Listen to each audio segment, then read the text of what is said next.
Hello, fans, and welcome to This Day in Baseball, where we're going to bring you a full radio broadcast of today's game. And before we do that, I just want to thank Classic Baseball Radio, and there's a link in the notes where you can check out their full channel. They have many great radio broadcasts. And while you're listening to today's game, if you want to check out much more about the game and the players, look on the links below, and you're going to see links to player pages, the date the game happened, the year it happened, and the play-by-play. Enjoy the game, and check out the links while you're watching the game, and please don't forget to hit the subscribe button so that every time new content comes out, you're going to get that firsthand. And thank you again for checking out This Day in Baseball, and enjoy the game. Dodger baseball. For real enjoyment, get Schaefer. It's real beer. For real enjoyment, get Schaefer beer. For real enjoyment, ask for Schaefer. It's real beer. For real refreshment, get Schaefer beer. For real refreshment, ask for Schaefer. It's real beer. Here come the Dodgers, and hi, everyone. This is Jerry Doggett with Ben Scully and Al Halford. Inviting you to stay with us now as they get set to play the Pittsburgh-Pirates. All the doings are sent your way with the compliments of the F&M Schaefer Brewing Company of Brooklyn, brewers of America's oldest lager beer, Schaefer. And also with the compliments of the American Tobacco Company. On behalf of Lucky Strike, a light smoke, the best tasting cigarette you ever smoked. As the game gets underway for real enjoyment, have yourself a foaming glass of Schaefer. It's real beer. Say, if I were to stop you on the street and ask you, just tell me the one thing they brew beer for, what would you think the right answer would be? For the look of the beer? For the gold of afternoon sunlight? The snowy whiteness of a billow of foam? For the taste? The rich, mellow flavor? The zesty, appetizing flavor you don't always find? Well, you'd be right. But more than those things, what they brew beer for, most of all, is enjoyment. Pure enjoyment. The kind of enjoyment that makes you smack your lips and say, bring on another. And brother, that is the story of Schaefer beer. It is brewed for enjoyment, for perfect look, for tops and flavor, for your enjoyment through and through. You try Schaefer today. You'll see, it's real beer. Today, it's game number 2 of the series between the Dodgers and the Pirates. Doubleheader tomorrow to wind it up. And last night, the Dodgers beat the Pirates at Roosevelt Stadium in Jersey City by a score of 4-1. The Milwaukee loss, coupled with the wins by the Dodgers and the Cardinals last night, reduced the Milwaukee lead to 7.5 games. They still have 3 to play with the Cardinals in the big series this weekend at Milwaukee. Right now, here is our national anthem.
Koufax going for the Dodgers. The young left-hander has won 5 and lost 2. And it's the only pitcher in the majors with more strikeouts than innings pitched.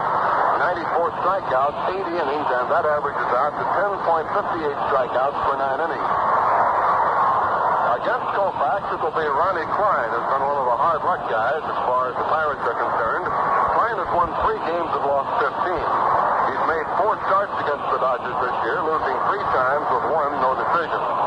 He has made 7 lifetime starts at Ebbets Field with no complete games, and his only 2 victories at this park against 6 losses were in relief in 1955. So for today, Sandy Koufax against Ronnie Klein. Lineup cards being exchanged by the umpires, and let's give you a rundown now on the batting orders for this afternoon's play. For the Pirates, leading off playing in center field, Bob Clemente. At third base, hitting number 2, Gene Freeze. The shortstop is Dick Gross, and hitting in the cleanup position, playing left field, is Bob Skinner. Frank Thomas playing first base, hitting fifth. Bill Mazereski at second base. Bill Burden in center field. Hank Boyles doing the catching, and Ronnie Klein on the mound to do the pitching. For the Dodgers, it'll be Jim Gilliam leading off, playing second base. Dodgers take the field now. Hitting second will be Carl Perillo. Duke Snider batting third, playing center field. Gil Hodges at first base. Elmer Ballo in left field. Charlie Neal at shortstop. Roy Campanella back in action, back of the plate. Don Zimmer hitting eighth, playing third base. And Koufax to do the pitching. The umpires will be Baker at the plate. Coley, Sikori, and Landis on the base paths. Boy, a beautiful day here at Brooklyn. Just ideal. A fine paper afternoon. Hope you have a good supply of paper on hand as we get set for the ball game. Better still, come on out here to Ebbets Field and see the ball game between the Dodgers and the Pirates. Game number 2. Still have time. Still plenty of good seats available. Can't make it today. Make a note to come out and see the doubleheader tomorrow starting at 2 o'clock. Bob Clemente, the Pirate leadoff man, standing by, set to walk in and get this ball game underway. Dodgers 1 up in the series. Game number 2 ready to get started. The F&M Schaefer Brewing Company of Brooklyn happy to thank you play-by-play. And for the play-by-play, here's Al Helm. Thank you very much, Jerry. Hi, everybody. Bob Clemente hitting right-handed, stepping up to the plate, batting at 2-4-9. Sandy Koufax, the Brooklyn left-hander, kicks and throws the fastball and rips it in at the knees for strike 1. Thus, the second game in this series has begun. Clemente with 4 home runs and 24 runs batted in. Campanella pops the mid up at the target now, and Koufax goes back to work on the 0-1 count. Another fastball, and this one's hit foul up into the second tier off the first base side. No balls and 2 strikes. The count now on Bob Clemente. He'll be followed by Gene Freeze, the third baseman, and then we'll have shortstop Dick Gross. Sandy Koufax, Jerry has told you, with a record of 5-2, he's 0-1 this year with Pittsburgh. Sandy, quite a strikeout artist. Gets ready to wheel the next pitch in there to Bob Clemente, a right-hand hitter. Down comes that pitch, fastball, and it's short foul off the first base side. Again, it goes to the second tier. No ball, 2 strike count. As soon as we have any information on the other ball games being played this afternoon, we'll most certainly pass it on to you.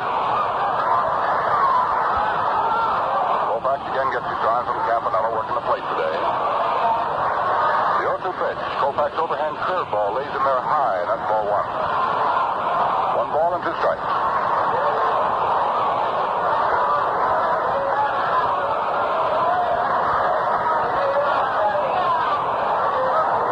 Koufax taking plenty of time at the outset of this ball game. Flicks his glove, shaking off the sign. Now accepts the next set.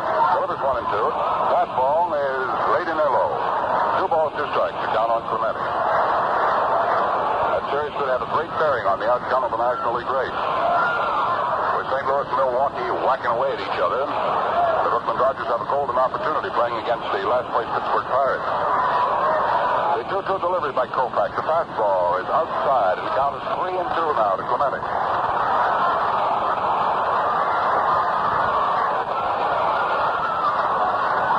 Here this afternoon. It's Ladies' Day, and we have plenty of not-old kids.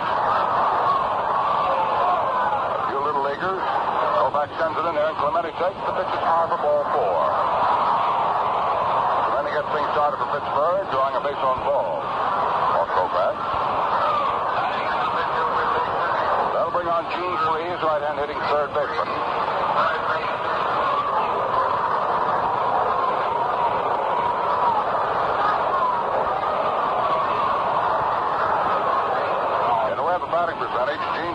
hitting at 284. He has 5 home runs and 22 runs batted in. Bob Clemente, who likes to run the bases, is on at first. Takes the lead, and Hodges holds the corner. Koufax, the left-hander, eyes him, then throws over there, and Clemente hops in ahead of it. Yes, you just hooked up with us. We're in the top of the first inning. The first man, Clemente, was walked by Koufax, the starting pitcher for Brooklyn. He's working now to Gene Freed. Pitch out is high outside, and Clemente was not going. So the count now is a ball and no strikes on Gene Freed. The plate umpire here for this one this afternoon is Phil Baker. Frank Tascole is at first base. Frank Sicori at second, and Stan Landis is working down at third. Clemente moves off first base now. Koufax pitches the plate, plays the fastball in at the knees for a strike. A 1 ball and 1 strike count. Scoreboard here has ball 2. Baker definitely did give him at the right arm.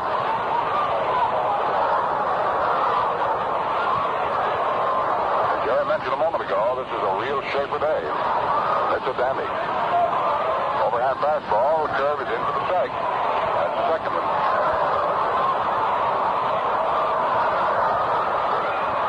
Off the scoreboard, comes up ball 3.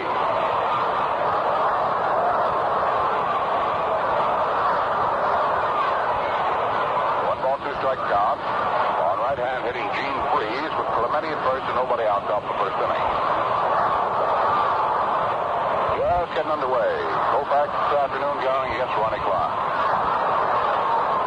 Sandy Koufax has been tagged once by Pittsburgh this year. He has not beaten them. He delivers, the pitch is swung on. Missed. Ball strike 3.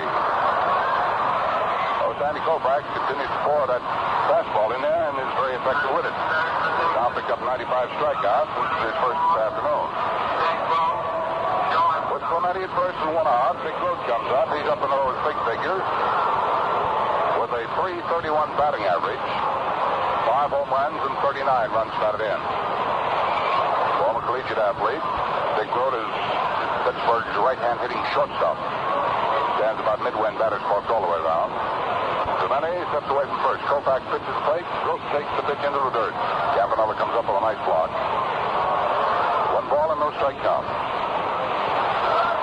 Milwaukee first in the National League as of the moment. St. Louis riding in second place, 7.5 games off the pace. They are just 1 percentage point ahead of the third place Brooklyn Dodgers, who are also 7.5 games off the pace. Then comes the number 4 team, Cincinnati, 10 games back. Philadelphia with 12 behind. Bob Clemente at first, having been walked. Freeze struck out. Grote is up there. He's a big man with the wood down Pittsburgh way this year. They're putting their hopes on him to be in the record book. Curveball, he swings on, hits it down to short. Up with it comes Neal, throws to Gilliam for 1, to throw on to first. And there's the double play. So that happened quick in a hurry as the Brooklyn Dodgers come up with their first double play of the afternoon and their 104th of the year. Double play, short, to second at first. That does it for Pittsburgh. No runs, no hits. Nobody left on, so nothing across. The score at the end of half an inning. Pittsburgh nothing, and the Brooklyn Dodgers have nothing. We can report that the word has come along now that Bobby Smith, the Pittsburgh pitcher who was held in the pregame workout, has regained consciousness and is all right. He was hit by a throw by Bill Burton while taking part in the outfield during the pregame infield drill, and had to be carried to the Pittsburgh dressing room on a stretcher. But Bob Smith is coming around now and will probably have a severe headache. Okay, back to play. Here's out. In the last half of the first inning, Jim Gilliam steps up to lead things off for the Brooklyn Dodgers. Gilliam batting at 2.51. 1 home run, 29 runs batted in. Right-hander Ronnie Klein works the fastball to Gilliam and gets it off the pitch from the corner for a strike. Ronnie Klein, 3-15 with the league. 3 wins, 15 losses. As far as the Brooklyn Dodgers are concerned, he has not beaten them, and 3 times they have tagged him for defeat. Big tall fella kicks and throws. Big curveball. It stays outside and high for ball 1. 1 ball and 1 strike. Ronnie Klein has made 4 starts against the Dodgers this season. This is his 5th whack at it. He's made 7 lifetime starts at Ebbets Field, no complete game. Williams swings on the next pitch, hits it to the alley in left center, coming over for the center fielder Burton, and hauls it down on the right. Gilliam is out.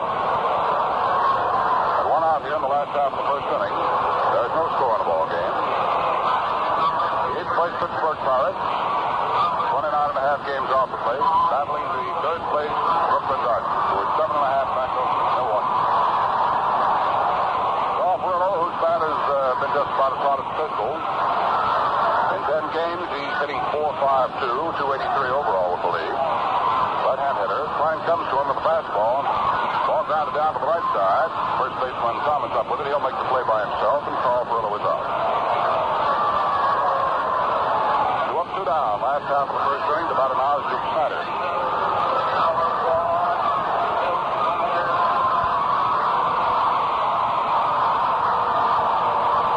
Here at Ebbets Field this year, the Dodgers have hit 58 home runs in 48 games. And Snider leads the parade with 14. Campanella chimes in second with 9, and Hodges has 8. Snider leads all time at Ebbets Field. 166. Got a ground work. Jimmy Snider after the fastball. Rifles at the right field. It's going to bang up against the scoreboard out there and run away from Clemente. Snider is on his way to second. Clemente throws. Snider takes second, standing up, and ball gets away from the shortstop throat, and Snider goes on down to third.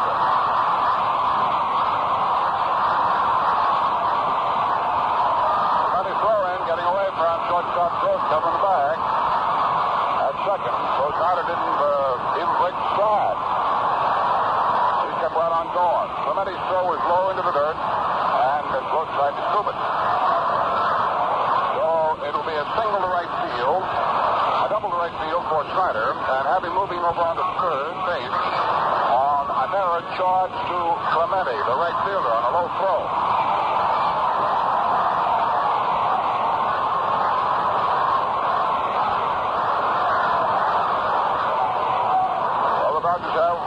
Something cooking here in the last half of the first inning with 2 outs.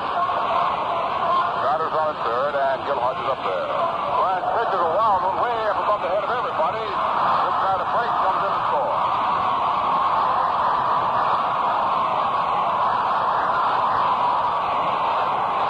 A double followed by an error on the sequence of the play, and then a wild pitch gets Snider in to score this one. Dodgers lead it 1-0.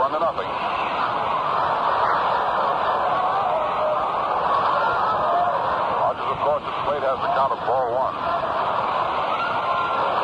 Ryan uncorked that great big what he expected to be a curveball, slow curve, and it was so high that Hank Boyle, the Pittsburgh catcher, couldn't even leap up to get it. Hodges was scrambled out of the way. He didn't want any part of it either. Gill batting at 3:07. Last half of the first inning, the Dodgers lead at 1-0.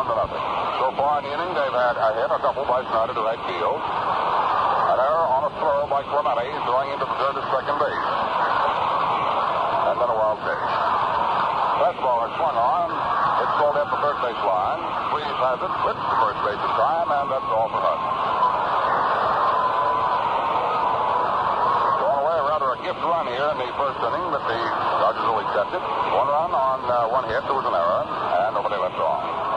Score at the end of 1 inning of play. Brooklyn 1, and the visiting Pittsburgh-Pirates have nothing. Now, before we go to the top of the second, let's get over to Jerry. He's got a word for us. Say, I don't know about you, but my idea of the height of convenience is to save myself steps. Especially when there are guests in the house and I want to spend the time seeing them, not running back and forth to the kitchen. That, in a nutshell, is why the Schaefer party-size full quart bottle is ideal. Boy, you get yourself a supply of Schaefer quart when you got company coming in, and you're all set. Because when you open up a Schaefer full quart bottle, you can pour out 4 good full glasses of real enjoyment. And enjoy it they will, if they go for taste that's as bright and fresh as a friendly greeting. You serve your guests Schaefer beer, some convenient party-size full quart bottle. You'll appreciate the ease. You'll all appreciate the taste. It's real beer. Well, we move along now to the top of the second inning of the ball game with Bob Skinner, Frank Thomas, and Bill Mazeroski coming on to face Sandy Koufax. So right back to play. Here's Al. Bob Skinner hits number 4 in the Pittsburgh order. He's a big, tall, left-hand hitter. Well over 6 feet. This left fielder is batting at .313. He has 8 home runs and 28 runs batted in. So the F&M Schaefer Brewing Company, we move into the top half of the second with the Brooklyn Dodgers leading 1-0. In case you didn't get the action in the last half of the first inning, the scoring action, we'll give it to you in a moment. Sandy Koufax ready to go to work here on Bob Skinner. He delivers the fastball, and Bob after cuffs it back foul for strike 1. After Gilliam and Burlow had been put out. Bill Snider rifled a shot off the scoreboard in right field. And then Clemente's low throw, trying to get Snider at second base, got through Roach for an error charged to Clemente. Curveball swung on by Skinner. A high pop-up back on the grass at short left. Charlie Neal with the sunglasses clipped is back there to grab it. There's the first out. One away in the top of the second, and the batter coming on is Thomas. Frank Thomas, right-hand hitting first baseman. Frank played all over the place for Pittsburgh. He's been their left fielder. Played all over the outfield. Played third. Now he's holding down first base. Koufax comes down to him with a fastball, and that's low and outside. 1 ball, no strike.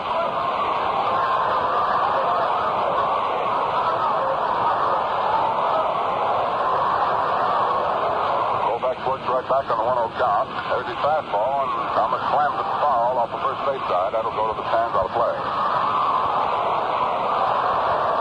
A 1 ball, 1 strike count. Brooklyn, by virtue of their run in the bottom of the first, leads in the ball game, 1-0.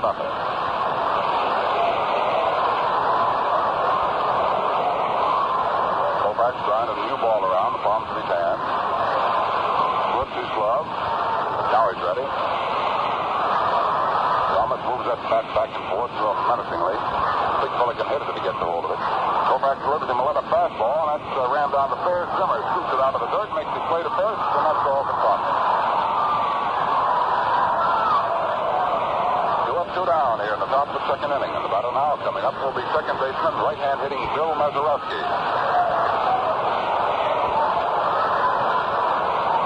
Thomas went up there batting at 298. Mazeroski comes along hitting at 292.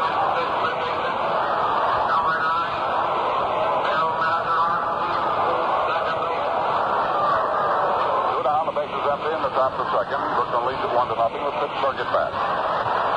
Koufax working on the hill this afternoon for the Dodgers. Delivers to Mazeroski. Cuts to the curve and doesn't get it.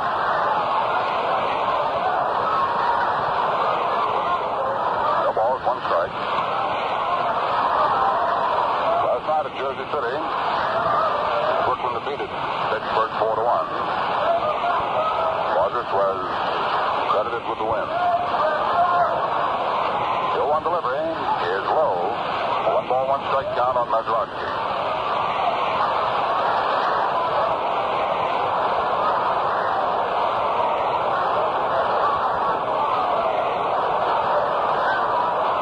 Koufax taking plenty of time working out that bright brilliant sunshine this afternoon. Young fellow trying to pace himself. Now he delivers 1-1 to Mazeroski, who swings on the pitch and hits a high pop foul. That'll spin back to the Dodger dugout off to the right of home plate. 1 ball, 2 strike count on Mazeroski.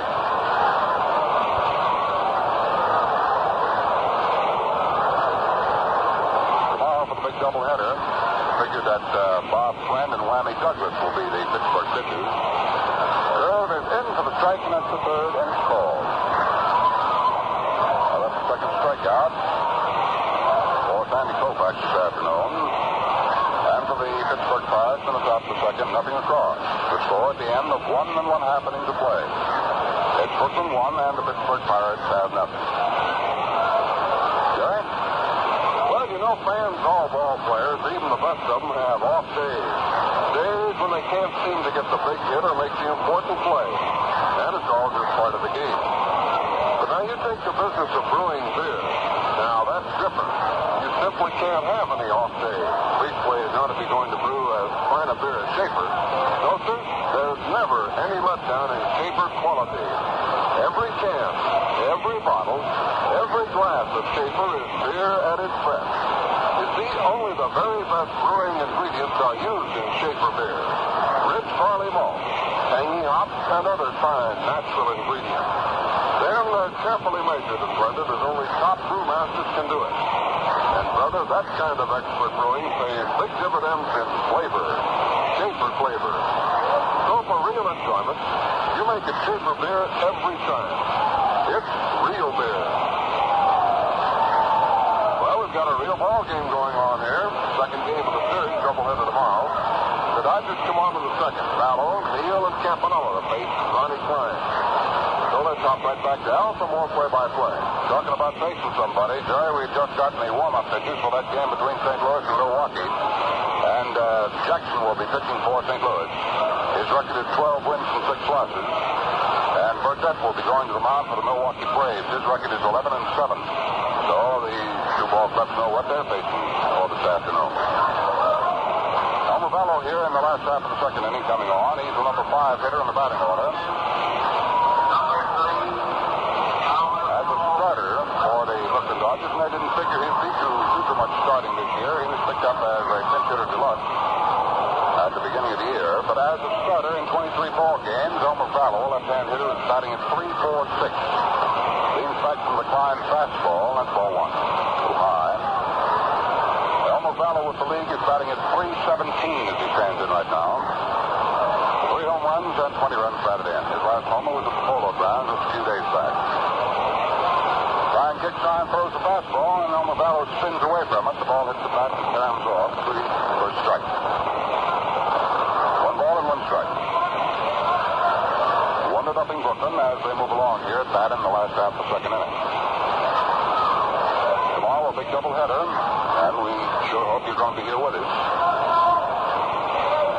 Klein kicks and throws. Vallow starts to swing, checks up in time, and gets high. 2 balls and 1 strike. Rob Brand and Whammy Douglas pitch for the Pittsburgh-Pirates against Sal Magley and Roger Craig of the Brooklyn Dodgers. Klein delivers 2-1. The pitch to Vallow is outside and high, ball 3. 3-1. The count to Elmer Vallow, leading it off for Brooklyn in the second. At the end of an inning and a half, it is New York 1 and Philadelphia 1. Klein delivers 3-1. Vallow takes outside and high, ball 4. So Elmer gets things started for Brooklyn in the second with a walk. First base on balls given up by Klein. Short and Neal the batter. The shortstop hitting number 6 in the Brooklyn order. Batting at 269. Down home runs, 39 runs batted in.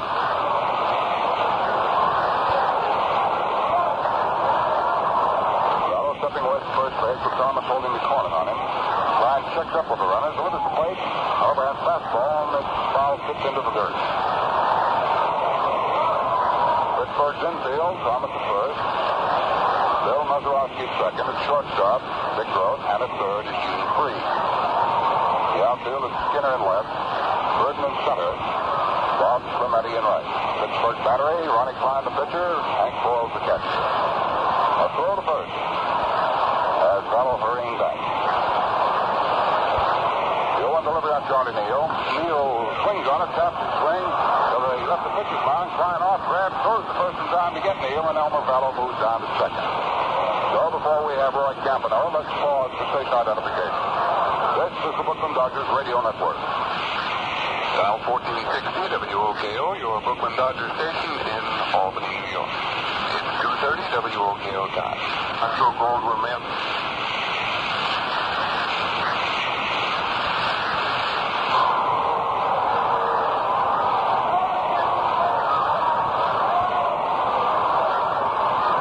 Roy Campanella kicking dirt in batter's box, getting himself stepped and dug in. Roy batting at 237.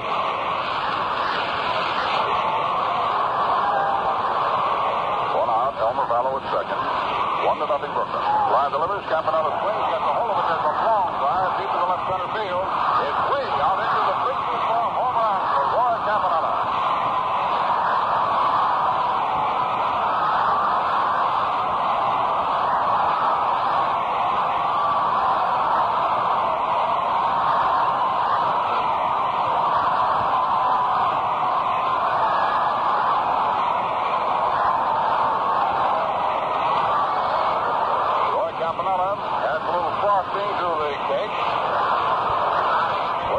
Home run of the year. He now has 60 runs batted in.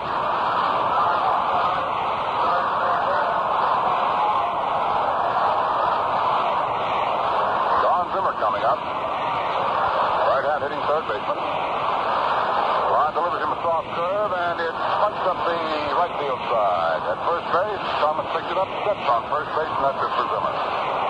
Actually, Don was trying to check his swing. Well, the 2 outs here in the second inning. That'll bring on Sandy Koufax.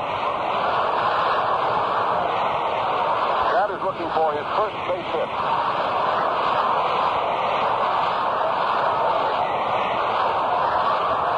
21 times Sandy has been up to the plate. 21 times he has come away empty-handed.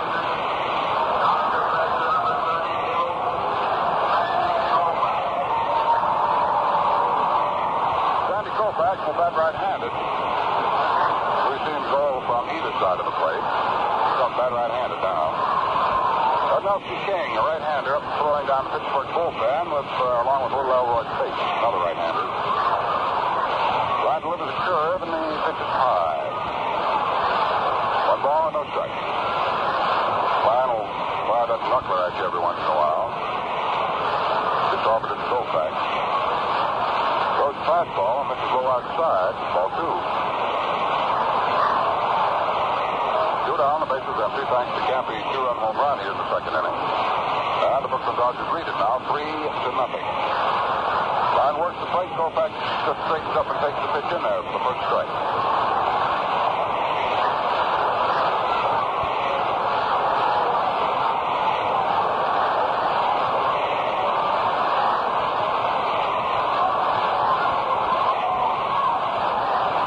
Now the 2-1 delivery. Koufax watches this ball come in low. That is now 3-1. Should Koufax get on, Jim Gilliam will start the second batting go round for Brooklyn.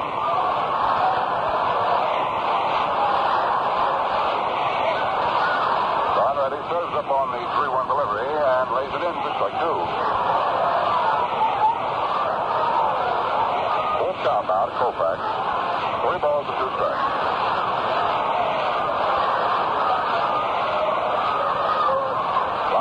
On the 3-2 pitch, misses, gets it on the corner, ball strike 3. Ryan gets his first strikeout of the afternoon in the second inning. For Brooklyn, they pick up 2 more runs on Campanella's 2-run home run, his 13th of the year. That was the 1 hit in the inning, 12 errors, and nobody left on. So the score at the end of 2 full innings of play is Brooklyn 3 and the visiting Pittsburgh-Pirates have nothing. What to talk about now, Jerry? Well, I want to talk about the games coming up, and we've got a real schedule. We'll get some good ones. Will it? After tomorrow's Sunday doubleheader with the Pirates, the Dodgers fly to Montreal, where they'll be taking on the International League All-Stars, including several future Dodgers. That's Monday night. And then it's back home for a long stand against the Western clubs in our own league. Cincinnati, a twilight night doubleheader Tuesday, and a day game Wednesday. Milwaukee's pace-setting Braves Thursday night, Friday night, and for the Dodgers, Argus Camera Day next Saturday afternoon. The St. Louis Cardinals in a single game next week, and a big week at Ebbets Field starting Tuesday night. Say, how often will you be out here rooting for your Dodgers? Come out as often as you can and see as many ball games. Boy, there ought to be a fine bunch of them coming up. Tuesday night, big doubleheader with the Red Legs. Of course, tomorrow, the big doubleheader with the Pirates. So, lots of baseball activity right here at Ebbets Field. Well, we move along to the third inning now with Bill Burton, Hank Foils, Ronnie Klein due to face Sandy Koufax. So for Schaefer Beer and more play-by-play, here's Al. That's right, Jerry. It's the last third of the Pittsburgh batting order here in the top of the third inning. 3 runs, 2 hits for Brooklyn. The Pittsburgh no runs, no hits. Sandy Koufax about ready to spin the first pitch into this left-hand hitting center fielder. Burton batting at 259. Down right that pitch. It's the Koufax fastball, and it's high inside for ball 1. Nelson King and Elroy Tate, a pair of right-handers, continue to work down the Pittsburgh 10. Leads us to believe if everybody gets on, Klein will not make an appearance. Koufax works, his front fire is outside. 2 balls and no strikes. Koufax with a new ball. All set and ready to work. Burton waves that shillelagh around. Sandy into the plate with his 2-0 curveball, and it's high off the chin. 3 balls and no strikes.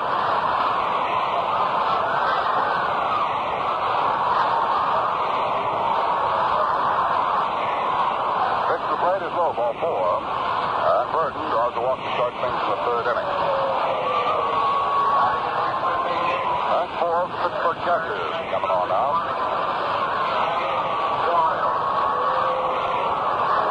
Big, solidly put together, right-hand hitter. Batting at 268. 6 home runs and 30 runs batted in. Burton leads off at first, nobody out. Koufax comes into the plate to Foyle. Swung on, hit down to Neal short. He goes over to Gilliam at second to one and throw on the first, hit the double play. So both times Koufax has been in trouble. The double play has popped up to help him. This one has the first one in the first inning, goes from short to second and back to first. So they're two down here in the top of the third inning.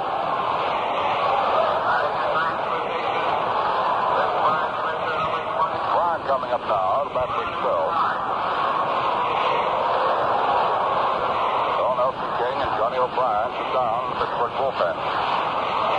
Koufax fires to the plate, and his fastball is low and outside, ball one. O'Brien has 4 hits and 44 strides at it this year, and no runs batted in. Batting at 091. Pitch is laid in there low. 2 balls, no strikes.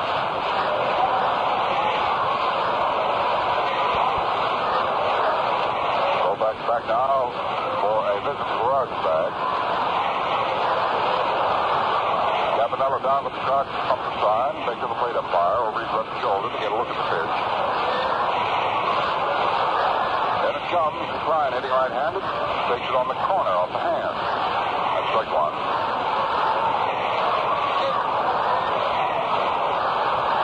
F&M Schaefer Brewing Company, delighted to be sending it to you from Ebbets Field. Hope you have plenty of Schaefer for the weekend now. Overhand fastball, way back. Doesn't get it. That's strike 2. 2 balls and 2 strikes. At the end of 2.5 innings, it's 1-1 between New York and Philadelphia. No score yet from Milwaukee.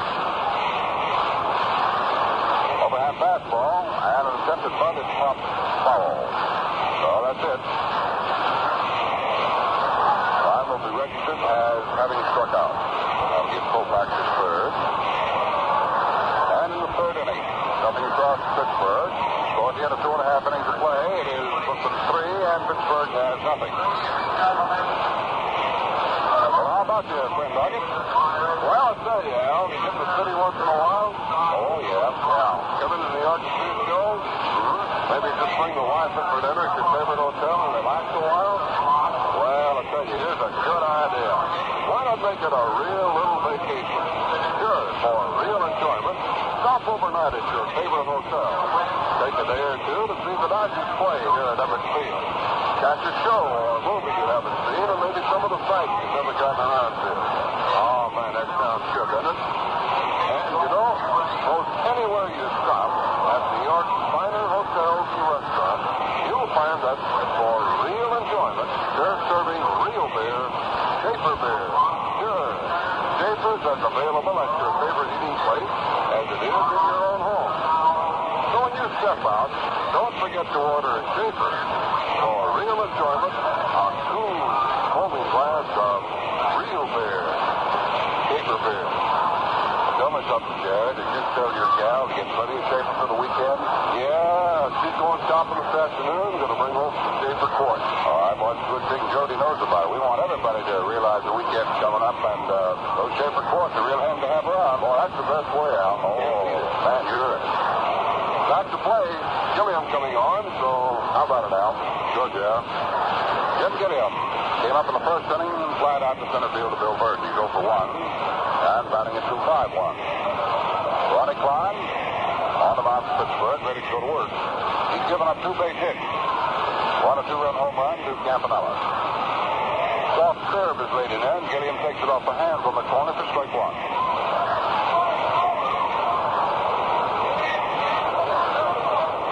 1 ball, no strike count. Call for Illo. One of our Schaefer Award winners on deck to go next. Curveball laid in there to Gilliam. He backs off and takes it low for ball 2. 2 balls and no strikes.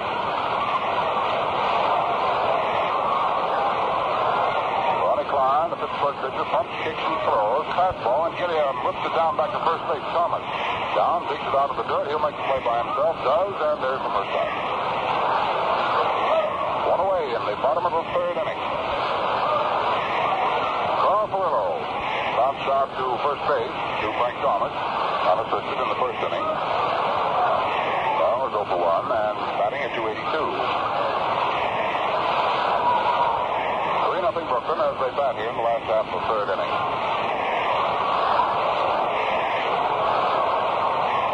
Tomorrow there'll be a pair played between these clubs. Line delivers. Furillo swings with the high foul ball, which is going to be popped right back over the dugout. And it goes out of play.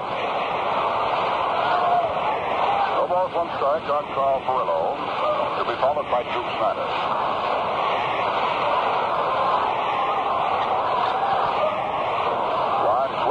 Again on the 0-1 count, throws the fastball, and that's a little high, just above the letters. 1 ball and 1 strike to Furillo. 1 out, the base is clean, bottom of the third.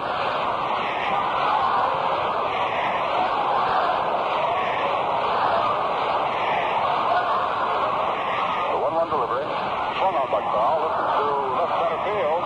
Going back for it, but it's breaking the wall. Is center fielder Virgin, calls it in.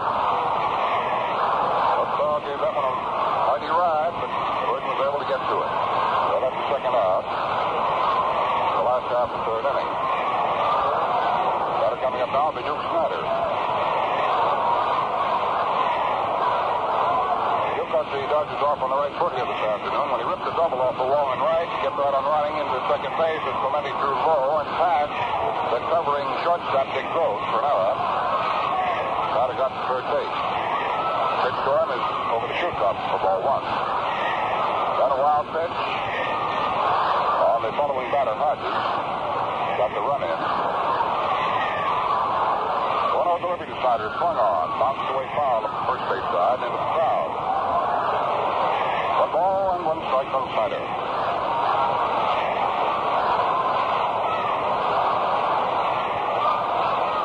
Billy Herman coaches out at third. Claps his hands together. Yells words of encouragement to Duke. Line pitch is a sailor outside and high. 2 balls and 1 strike down on Snider. That pitch looked as though it had partially gotten away from Line. 2-1 offering. Big curve outside and high for ball 3. Snider up on the 3-1 count. For the last half of the third inning, 2 down, the bases empty, and Brooklyn leads in the ball game, 3-0 on 2 base hits. Both of them extra base blows. Snider's doubled in the first, and after Bellwood walked and with 1 out, Campanella hit his 13th home run in the left center field stand.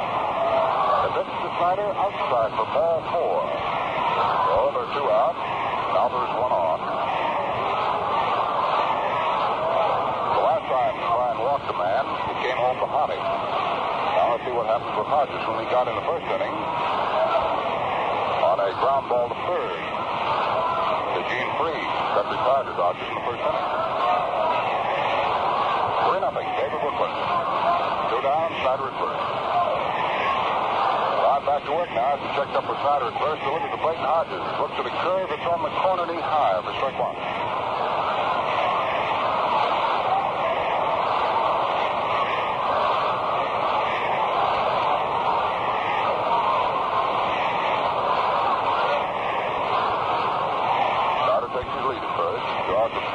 That keeps him close.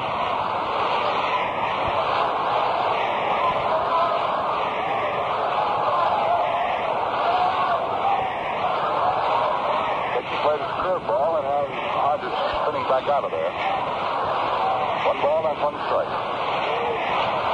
Ridley and Craig tomorrow against Bob Friend and Whammy Douglas. King and O'Brien back up at the scoring again now on the Pittsburgh 10 down the left field line. Ryan curves the plate and gets it in there for Snider, or gets it in there to Hodges for the strike. Snider at first, taking his lead, a cautious lead. 1 ball, 2 strike count on first baseman Hodges. Gallo to follow, should Hodges get on. Down comes the pitch. pitch. Hodges straight. Laid in there for strike three. Well, that's all for Brooklyn in the third. No runs, no hits. There were no errors. There was one man Snider left at first base. Well, the score again of 3 full innings of play now. It's Brooklyn 3 and Pittsburgh nothing. But the other ball clubs are starting to score. Let's go over to Jerry and see what he has on that chamber scoreboard for us. All right, Al. Giants and Phillies at Philadelphia 1-1 at the end of 2.5 innings of play. Gomez started. Montan came on in the third. Stanford going all the way up to this point for Philadelphia. Ball game tied 1-1. St. Louis and Milwaukee. It's Jackson against Burdett. A no report yet. The ball game now underway about 15-20 minutes. Jackson 12 and 6 and Burdett 11 and 7. Cincinnati playing at Chicago. Jeff showed against Tillman. And for Cincinnati, Robinson a home run in the first inning with none on, so the Red Leagues lead by at least 1-0, but the inning is not completed. In the American League, Baltimore and the Yankees no score at the end of 2.5. Moore replaced by Odell in the first inning, and chance for the Yankees. Chicago, Detroit, the White Sox have scored 4 times in the first inning on a home run by Vinny Minoso with the bases full. That inning is not completed yet, but Chicago leads by at least 4-0. Harrington for Chicago, third. Wyman in the first inning, and Slater now pitching. Boston and Washington. Chicago, third. Wyman in the first inning, and Slater now pitching. Boston and Washington. Washington scored 5 in the first inning and leads Boston 5-0 at the end of 1.5. Cornelius and Porterfield against Kemmerer. Tonight it'll be Cleveland at Kansas City, win against Garver. Well, that's everything off the paper scoreboard, so right back to the action. All right, Jim. Right now, Clemente against Koufax is vice versa as we start the 4th inning. Clemente walked in the first. He's up for his second at bat. Leadoff man swings on the first pitch, and it's a foul. Back to 3, strike 1. Bob Clemente, the number 1 hitter in the Pittsburgh batting order, to be followed by Gene Freeze and then by Bruce. Sandy Koufax has been in quite a ball game so far in the 3 innings he's faced Pittsburgh. Comes back to the plate with a soft curve, and Clemente pounds it out to right field. Carl Burlow backing up near the board, hauls it down, and there's the first out.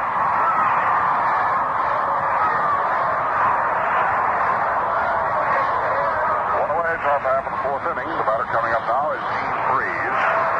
Gene struck out in the first inning, giving Koufax his first of the 3 strikeouts he's picked up today. Sandy's total now has gone to 97.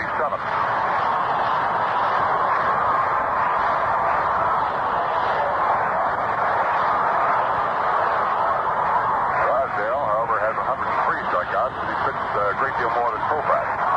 Fastball laid in there, and it's over for the strike. Gene Freeze batting, right-hand hitting, third baseman.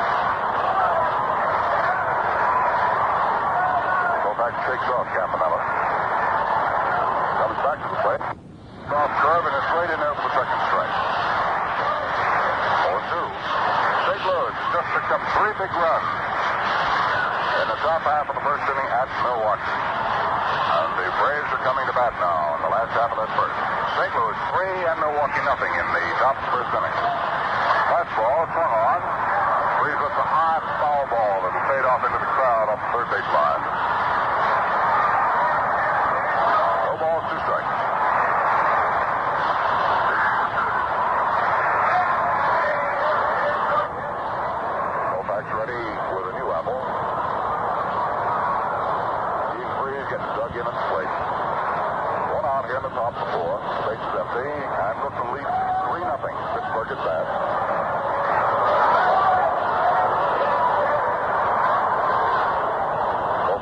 Shakes off Campanella. Now he's ready and delivers. Pitch is swung on. There's a high popper out back to third base. Ball back for it in fair ground. His third baseman Zimmer and hauls it in. 2 down in the top half of inning number 4. With the bases empty, Dick Gross comes up now. He leapt into a double play in the first inning. One of the 2 the Brooklyn hitter defensive manual counts he's picked up today. Sandy's total now has gone to 97.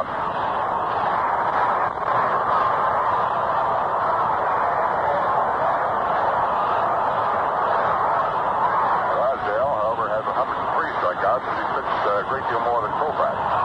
Fastball laid in there, and it's over for the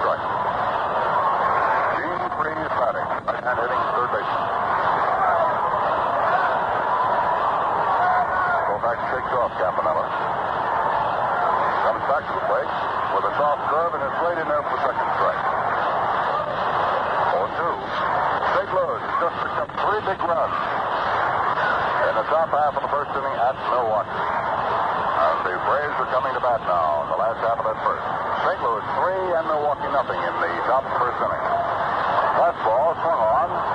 Breeze with the high foul ball that was fade off into the crowd off the third base line. No balls, 2 strikes.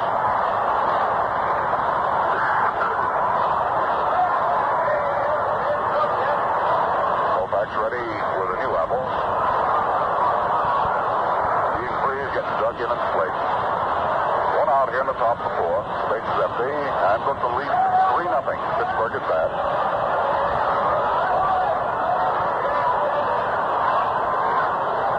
Koufax again shakes off Campanella. Now he's ready and delivers. Pitch is swung on. There's a high popper out back to third base. Ball back for it in fair ground. His third baseman Zimmer and hauls it in. 2 down in the top half of inning number 4. With the bases empty, Dick Groat comes up now. He left into a double play in the first inning. 1 of the 2 the Brooklyn inner defenses manufactured today, and both of them have gone from short to second to first. Groat batting at .330. Right-hand hitter. Koufax ready to work it. Campanella ready behind the plate. Koufax delivers the fastball. It's outside. 1 ball and no strikes. The information comes in that Milwaukee did not score in the last half of the first inning. 3-0. St. Louis over Milwaukee in 1 inning. The pitch to Groat is over, and the count is 1 ball and 1 strike now. 2 out, nobody on, top of the 4th. Pittsburgh is back, Groat up at the plate. Koufax 1-1 to the plate, fastball, and Groat takes it low. Ball 2.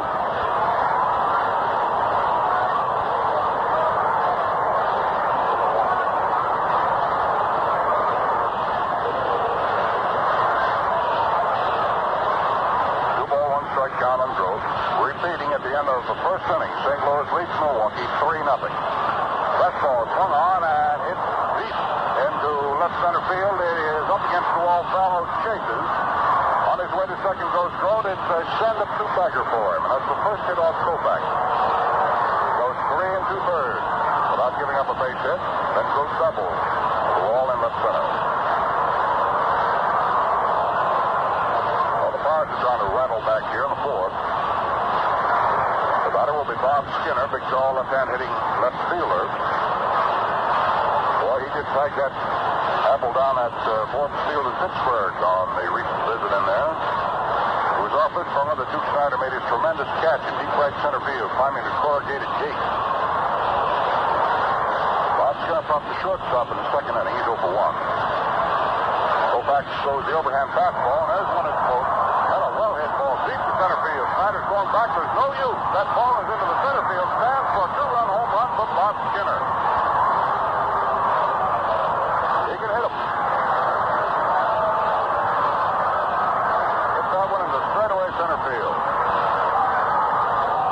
Oh, the Brooklyn lead now dwindles.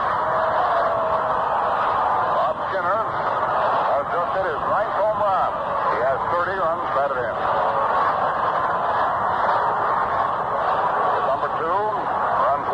Koufax, and Pittsburgh's right back in the ball game, and they're sending up Frank Thomas.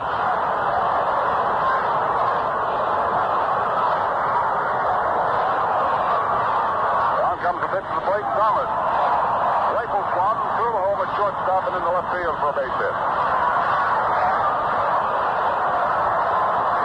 All the tying run for Pittsburgh is on at first base right now. Coming up is Bill Mazeroski. 3 hits for Pittsburgh. 3 runs, 2 hits for Brooklyn. Then Levine comes off the Brooklyn bench and starts on a trot down to the Brooklyn bullpen.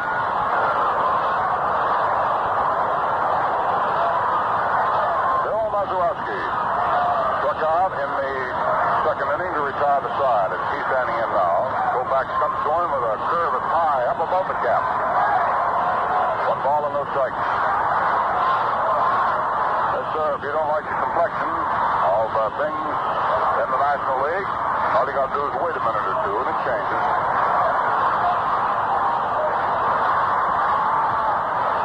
Koufax to the top of the stretch, check of the runner at first, throws over there. Thomas moves right back in.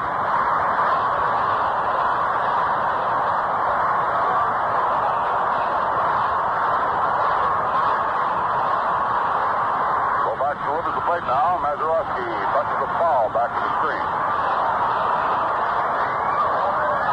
1 ball and 1 strike count. Line flooring down in the Brooklyn bullpen now. The end of an inning, St. Louis 3 and Milwaukee has nothing. At the end of 3, Philadelphia 3 and the Giants 1. At the end of 2, Yankees and Baltimore scoreless. We'll keep ducking scores in all afternoon. The Yankees have just come up with 3 in the last half of the 3rd inning. So they're leading Baltimore now 3-0. Koufax over the curve, the pitch is swung on, hit down to short. Neal digs it out of the dirt, goes the short way to Gilliam to force out Thomas in second to retire the side. So it's 6-4 on the force out. Pittsburgh has a riffle here in the 4th inning. They pick up a pair of runs to get back in the ball game. On a double, followed by a home run, and then a single hit by Thomas leaves a man on. 2 runs, 3 hits. Oh, no errors, and a man left. So at the end of 3 1/2 innings of play, it's the Brooklyn Dodgers 3 and the Pittsburgh-Pirates have 2. The 4th inning, Vallow, Neal, and Campanella coming on to face Ronnie Klein. So right back to the action. Here's Al. Elmer Vallow walked when he came up his first time. So now this is his first official visit to the plate. Elmer batting at .317. He'll be followed by Neal and then by Campanella. Pittsburgh right back in the ball game. Brooklyn 3 and Pittsburgh 2.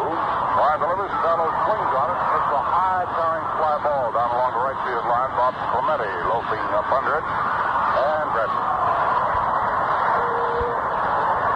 Well, up 1 pitch, 1 man out. Charlie Neal stopped his swing back in the 2nd inning and rolled the ball to the left of pitcher's mound. Came down the field to throw him out, so he's over 1. Hitting at .268.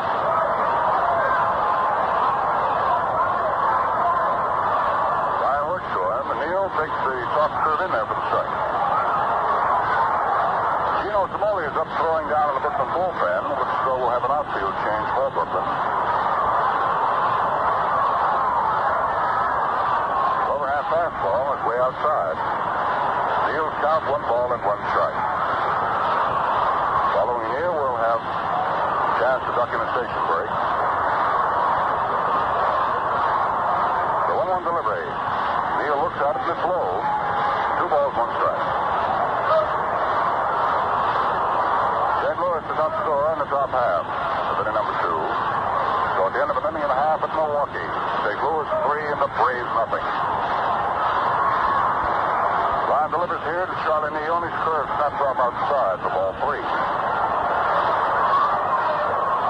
3-1 on Charlie Neal.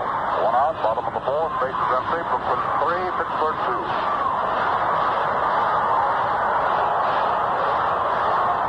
Now the 3-1 delivery. Overhand fastball, low ball 4. Charlie Neal is on with 1 out, and we'll pause here for station identification. This is the Brooklyn Dodgers Radio Network. Dial 1460 WOKO, your Brooklyn Dodgers station in Albany, New York. It's 3:02 WOKO time.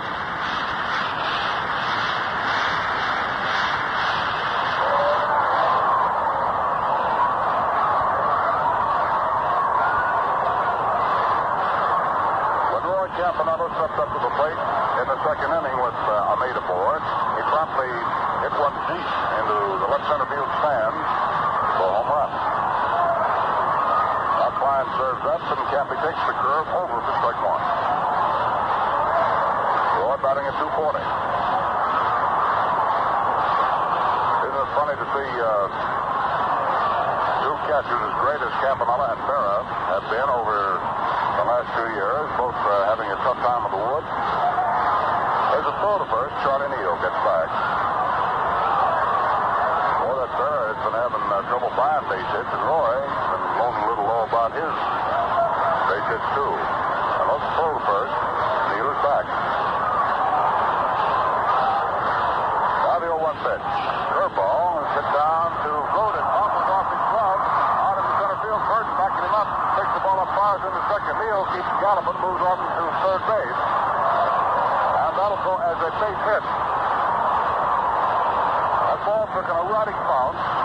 Groden flipped his glove up at the last moment, trying to grab it, and he just hit the tip end of his glove. Scored it away from him. Campy will be given a base hit on that one.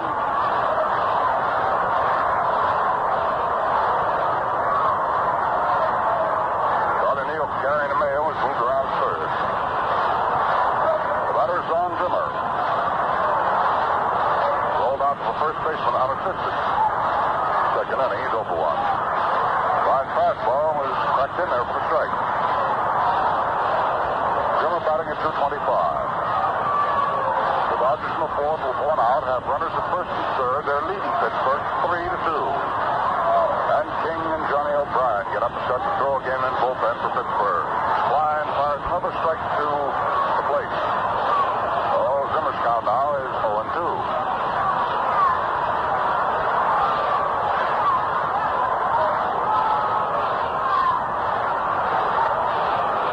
The end of 3.5 innings at Philadelphia.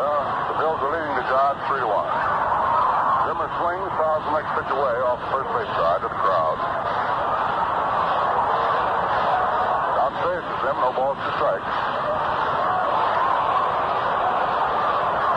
Charlie Neal, the runner at third. Roy Campanella on at first. Go-to pitch, high and inside. Zimmer hits the dirt. Was right up over the peak of the cap. Ball 2 strike count on the little Dutchman, Cincinnati.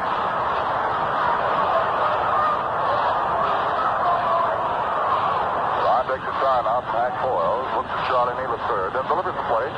Big curveball. Zimmer swings and doesn't get it. Strike 3. That's the second out now. Strikeout number 3 for Klein. A big important out for him to be getting to. Danny Murtaugh calls for time and pops off the Pirate bench. He goes on a trot out to the mound to talk to Klein. Sandy Koufax will be the Brooklyn batter. Charlie Neal very free to put on the third. Roy Campanella is the Brooklyn base runner at first.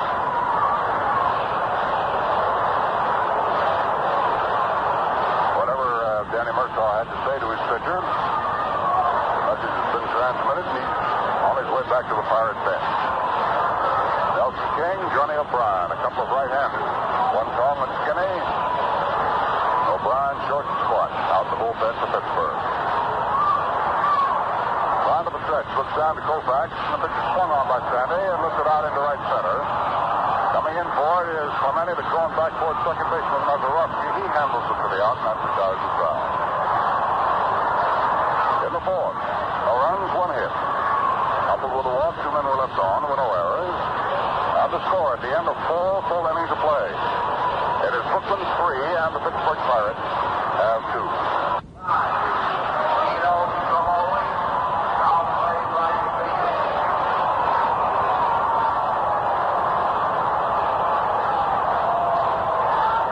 It's possible that Crawford could be having a little trouble. Gino Simoli with that elbow, because Gino Simoli is coming in now as the Brooklyn right fielder. Simoli in right field now for Brooklyn.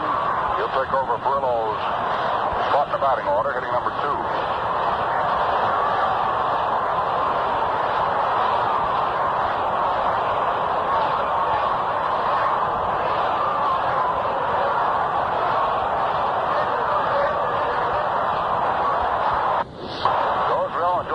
Now we'll move into the top half. Inning number 5 with Bill Burton standing in for Pittsburgh.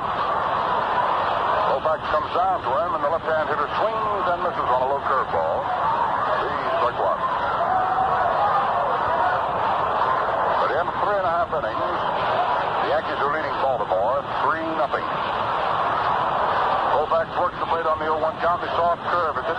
strike. Gilliam tries to get it, but as he loses him, goes past him into right field for a base hit. Burton is on. Again, the Pirates have the tying run on. Single to right, hit through the hole between first and second. Burton is the base runner. Coming up is Hank Foyles, who also can hit that ball on country mile for you. If you pitch it in the slot, he likes it. He's batting at 267.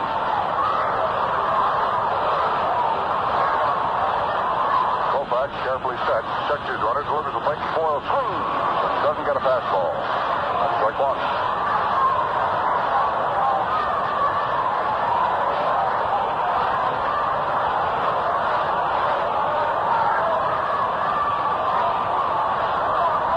Koufax nods now to Campanella's side, looks at Burton and pitches the plate, Foyles reaching for an outside curveball, punches it off to the right foul. That goes into the crowd.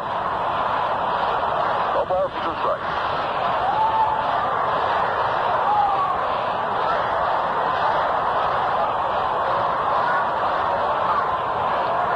Koufax busy wrapping up a new apple.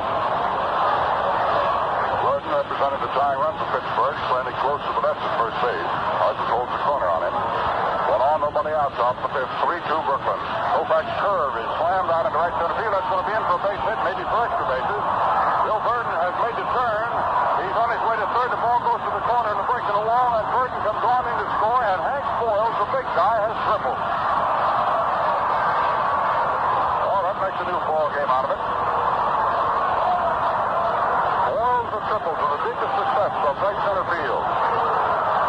Give him a run batted in. That's hit number 5, run number 3 off Koufax. Now it's all tied up 3-3.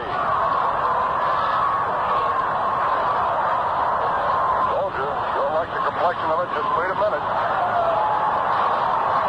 All these National League teams this year are batting each other's brains out. Ryan will come up to bat for himself. The Brooklyn infield draws in tight. Hank Foyles goes just triple in the tying run. Burton from first base is on a third himself, representing the tie-breaking run. Koufax ready, delivers. The pitch is swung on and pasted foul off to the right of the plate, up on top of the roof. Another strike one on Ronnie Klein. Then Levine up in a big hurry, throwing down in the Brooklyn bullpen. All tied at 3-3. Koufax checks his runner at third, delivers the plate, and Klein takes it outside and high. 1 ball and 1 strike.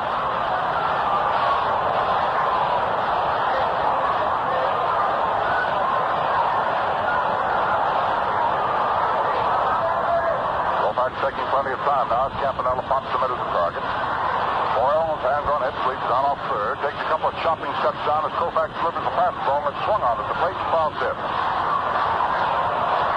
1 ball, 2 strike count on Ronnie Klein. Nobody out for Pittsburgh here in the top half of the 5th inning, and the lead runner's on at third. Single followed by a triple has tied this ball game up at 3-3. Koufax down to the plate on the 1-2 count. Pitching high and outside for ball 2. 2 balls, 2 strikes. Ronnie Klein aware of 2-2, 22. All right-hand hitter at the plate right now for the Pittsburgh Pirates. Sandy eyes the runner. Foyles at third. Delivers 2-2. Overhand fastball swung on and missed for strike 3. Koufax hangs up a strikeout here in the 5th inning.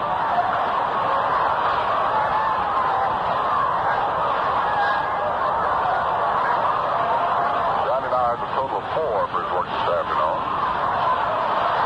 Roberto Clemente, right-hand hitting right fielder, starting the 3rd batting go-round for Pittsburgh. He walked in the first, slide to right in the 4th inning. So he's 0 for 1, hitting at 248. Breaking run at third can still be gotten in on the sacrifice fly ball. And the Brooklyn infield still plays up ahead of the base pass. Koufax delivers. Clemente swings and doesn't get one. It's right off the pitch. No balls and 1 strike.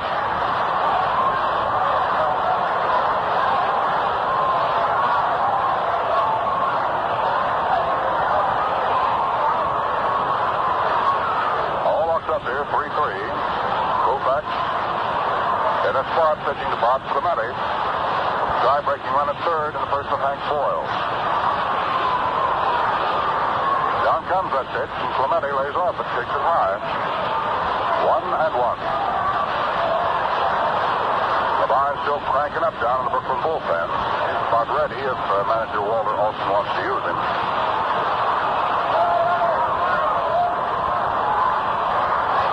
Clemente, all poised, waiting at the plate. Koufax lets him cool out a bit as he ganders over third base at Boyle. Then delivers 1-1. The fastball is hit through the hole. A shortstop into left field. Boyle comes in a trot to score the run to break the tie. Clemente is on. Ball rammed through the hole at short and into left. That is the sixth hit and the fourth run given up by Koufax. Pittsburgh leads it now 4-3. And with one out here in the fifth inning, Clemente is on at first base. The batter coming up is Gene Freeze, who has struck out and popped up to third base to Don Zimmer. Freeze coming back to get a new bat.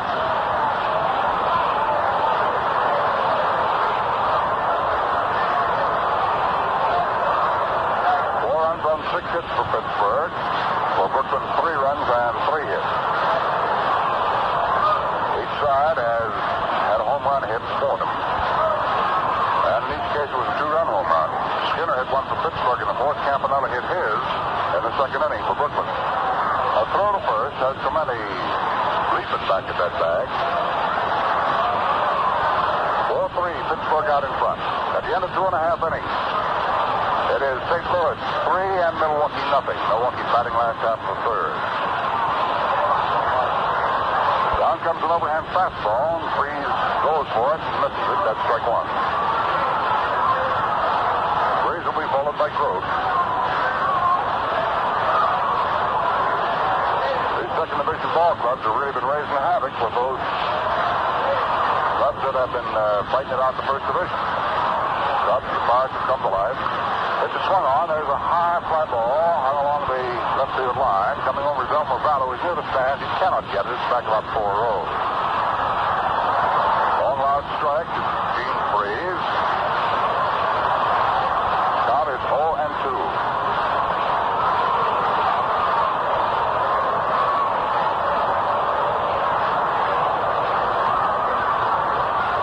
Top half of the fifth inning at Ebbets Field. The Pittsburgh Pirates are at bat. 1 out, 1 on, and they're leading 4-3. Koufax with a hunch of the shoulders is ready now as he straddles the rubber. Looks over at Clemente at first. Down to Freeze and pitches to him. Pitch swung on a line foul down the left field side into the second tier.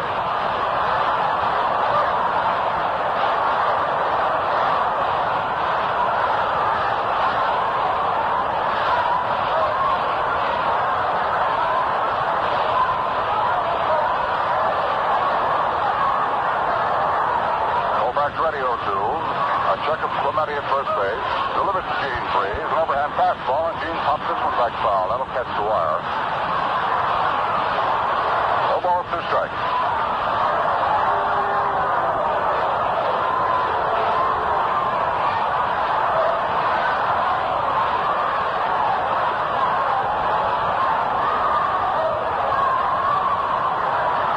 Koufax trying to bear down here, get out of this as cheaply as possible. Off up for leading the ball game here in the top half of the fifth inning, giving up 2 runs. He delivers the plate and Freeze takes the curve in there for strike 3. Well, that's the second out. Koufax picked up number 5. While we're waiting for Dick Grote to come up there, I'd like to pass a message on to you from the American Tobacco Company. For the big things in your life, be ready with United States Savings Bonds. Save the effective way. Save the automatic way. Save through payroll savings where you work or regularly at the bank.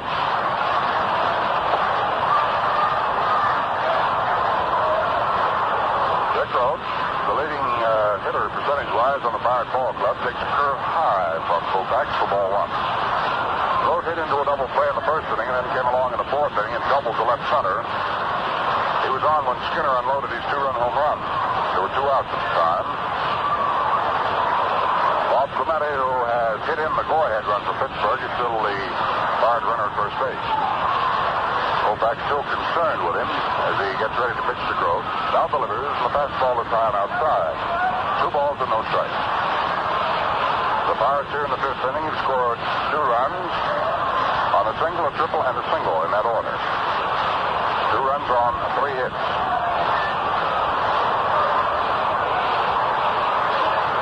Koufax checking up with Clemente. First base as Hodges holds it there.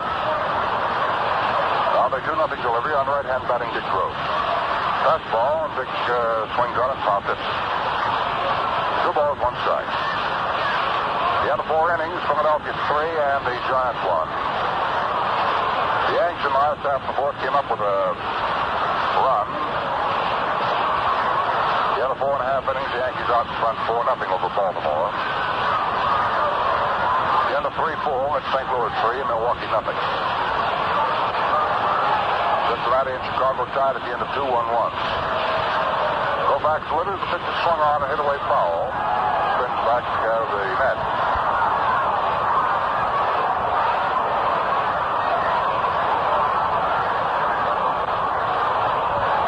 Two strikes, 2 outs, 1 on. Top half of the 5th inning. 2 runs been scored by Pittsburgh, and they've picked up the lead here in the top half of the 5th inning. Score 4-3. Koufax, all set now to pitch to Dick Gross. Comes down to him, the slow curve, and goes after it. Hits a high foul ball. This will spin away from Hodges as he runs to the stand. So go into second tier.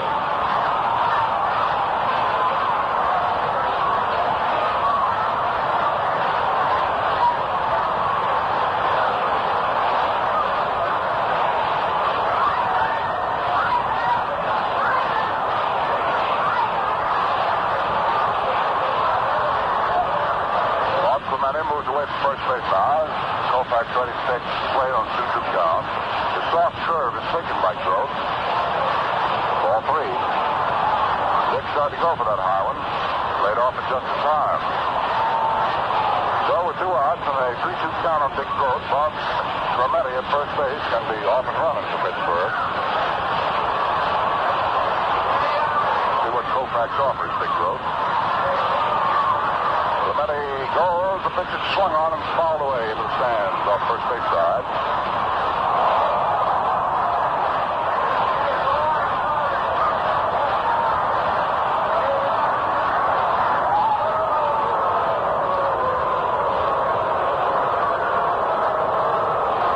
And getting on one of the park policemen.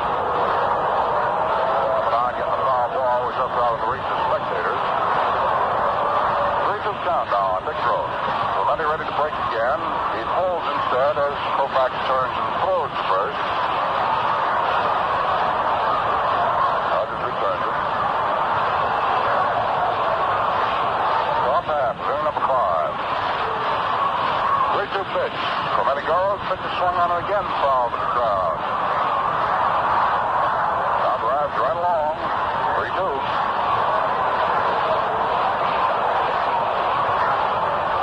Giants did not score in the 5th inning. Philadelphia leads them 3-1 at the end of 4.5.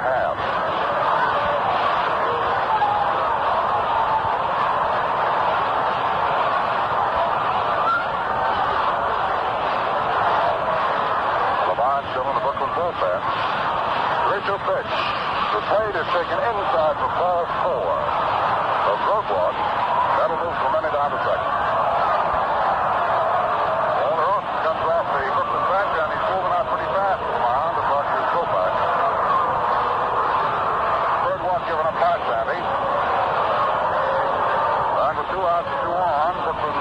Behind here, 4-3. Maybe that they're going to bring Clint Levine in now to pitch to this left-hand hitting Skinner. Big fella takes quite a cut with that shillelagh. Got under one and done a sky-high pop-up back into very short left field. Charlie Neal grabbed in the 2nd inning. But he punted one into the center field stand, well back. And the 4th for his 9th home run of the year. Koufax is going to stay on. Walter Ross has given him his instructions. The MGR man comes walking back now out of the Brooklyn bench. Runners at first and second. 2 out. Top of the 5th inning. Clemente is on at second. Dick Grote is on at first. Skinner standing in. Bob batting at 3:14. Go back to the stretch. Check of the runners. Over the plate. Pitch is low. 1 ball, no strikes.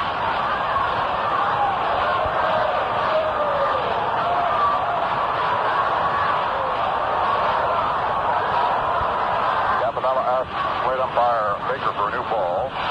Walks the part way back to the mound before firing it out to Koufax. Bob Clemente, Pittsburgh's right fielder, is their base runner at second. Dick Grote, the shortstop at first. 2 down here in the top of the 5th inning. They've scored 2 times to pick up the lead 4-3. Koufax delivers. Skinner takes. The pitch is under the knee. Ball 2.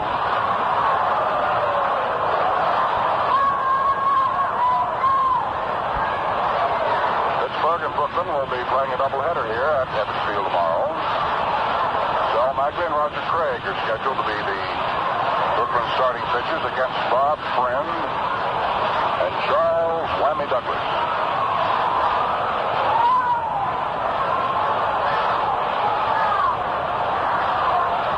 Now Koufax ready to pitch to Skinner on the 2-0 count.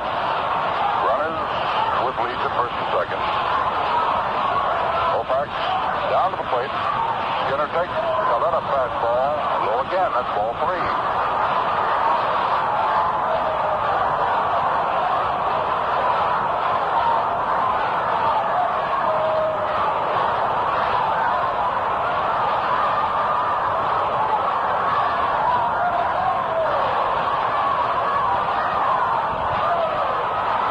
To this guy Skinner gives you the impression he's trying to aim these pitches. Gotta ride him in there just where he wants it. Left behind, 3-0. Delivers, fastball, inside off the hands, ball 4, and that loads her up. Grote moves out to second. Clemente moves over to third. Walter Austin says, I've seen it now. I get the message. They bring me on Clem Labine. Pops right out of the Brooklyn Dodger dugout, just motions down and pretend to come on in. Sandy Koufax goes 4 and 2/3 innings. Leaves the bases loaded. He's behind 4-3.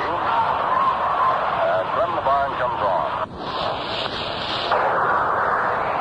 While we check up on Clem Labine's record, I think Ben has all of the particulars on the ball games that are being played this afternoon. So let's get over to Redhead here and find out what's going. Well, the Giants and the Phillies at the end are 4.5 innings to play. The Phillies 3, the Giants 1. Stanford going. Gomez, Montana, and Constable for the Giants. St. Louis and Milwaukee, the Cardinals lead 3-0 at the end of 3.5. Jackson against Burdett.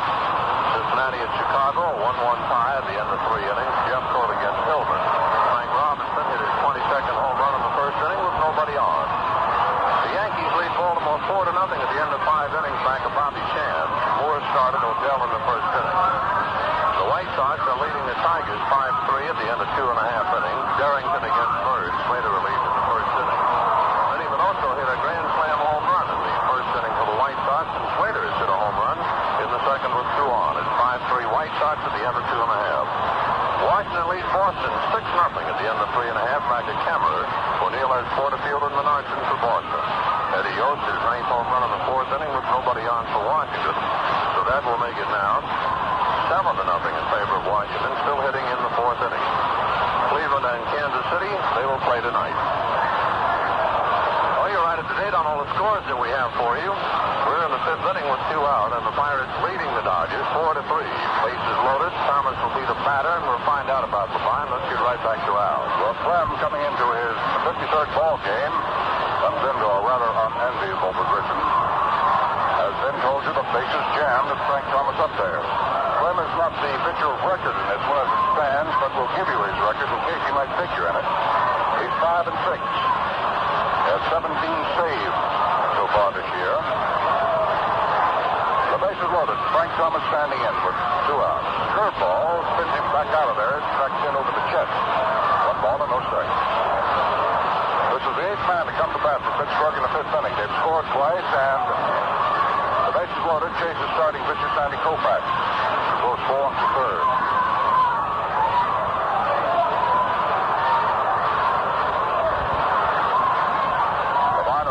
Roberto Clemente at third. He delivers the curveball, and it's outside and low. That's 2 balls and no strikes now to Thomas. Pittsburgh 4 runs on 6 hits. Brooklyn 3 runs on 3 hits. The Pirates is at the top of the 5th.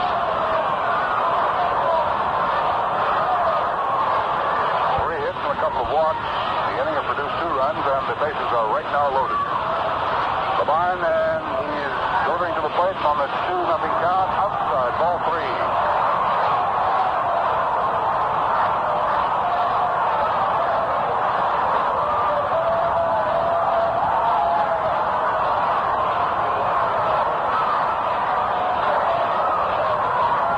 Delivery. Fastball is lined down in the corner in the field. Battle over to cut it off. Bob Clemente comes in to score. Right behind him comes Grote.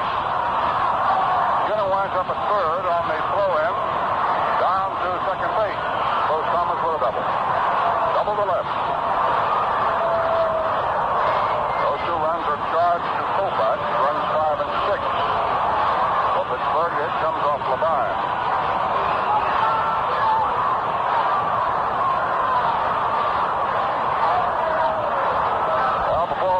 Next batter up, and let's quickly pause for station identification. Brooklyn Dodger Radio Network. Dial 1460 WOKO, your Brooklyn Dodgers station in Albany, New York. It's 3:30 WOKO time.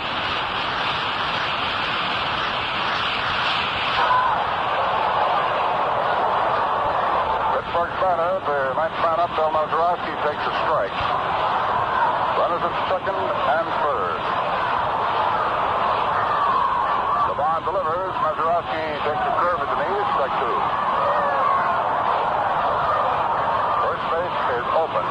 Runners at second and third. 2 down in the 5th inning. This is the 9th man to come to bat in the 5th inning. Pittsburgh has chased in 4 runs. The lead it now 6-3. Runner at second base. Thomas is the responsibility of Levine, who pitches the plate outside and low. A ball and 2 strikes now to count on Mazeroski. Skinner, the runner at third, is the last responsibility of the now departed Koufax.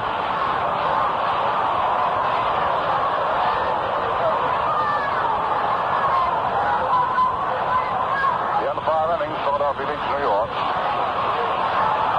3-1.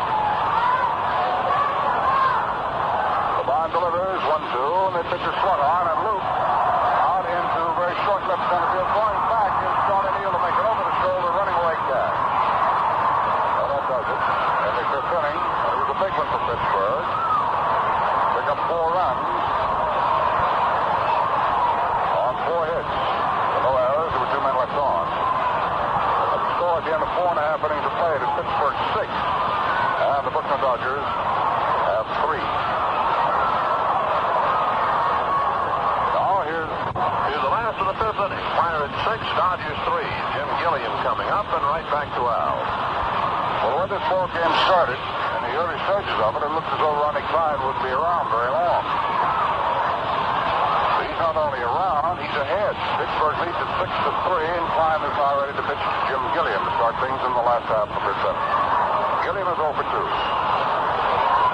Klein comes in there with a fastball, and right under the letters, strike 1.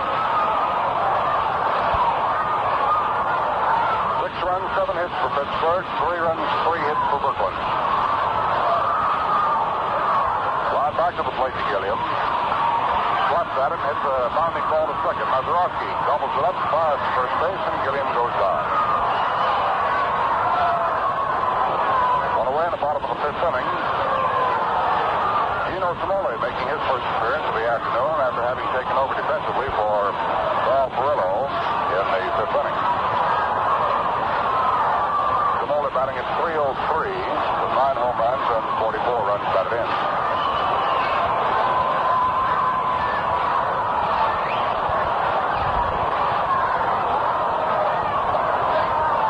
Klein gets his motion started. The gangly right-hander delivers. Cimoli takes a fastball laid in at the weight. That's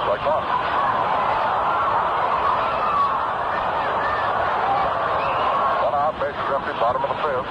Pittsburgh 6, Brooklyn 3. Ryan with an overhand fastball gets it in there low. Cavoli's count 1 ball and 1 strike. Repeating at the end of 3, St. Louis 3, Milwaukee nothing. Cincinnati, Chicago tied up at 2, 1-1. The pitch to Simole, the curveball, right under his chin. He just snaps his head back, takes ball 2. 2-1 on Gino.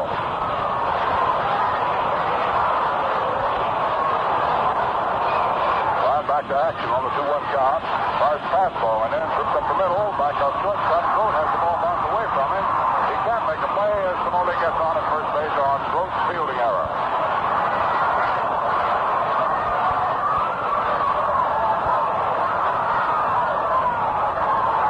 That's the second Pittsburgh error. Clemente was charged with a throwing error earlier in the ball game.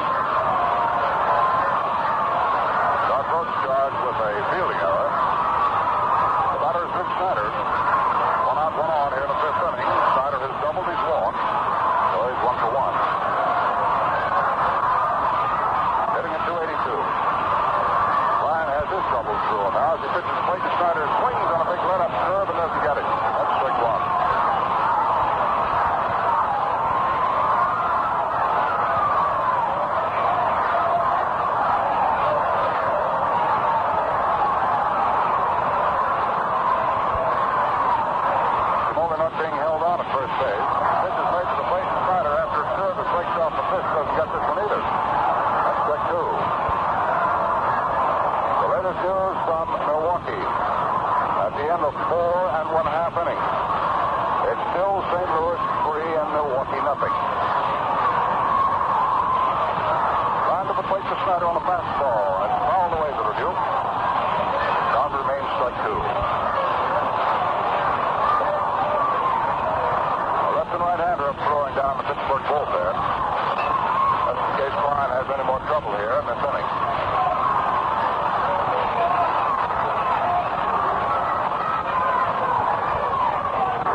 Everybody's talking. Everybody's talking. Everybody's talking. Everybody's talking. Yes, everybody's talking about the new Oldsmobile at Rose Oldsmobile, Central and Banning in Albany. The man of distinction deserves the car of distinction. The 1957 Oldsmobile. You can step up to the beautiful new Oldsmobile for a lot less than you might think. Get Rose's deal on Oldsmobile. Get Rose's deal on Oldsmobile. Get Rose's deal on Oldsmobile. Lots of people have already gotten Rose's deal on Oldsmobile, and they keep coming back time after time. Over 67% of Rose Oldsmobile sales are repeat sales to old customers. There's a reason. Rose Oldsmobile has a skilled staff of factory-trained mechanics and a modern service shop that assures top-notch performance for your old throughout the life of the car.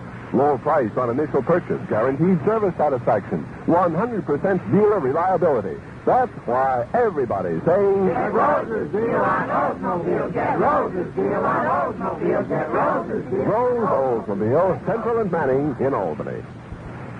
Well, 5 big innings have been completed here at Ebbets Field.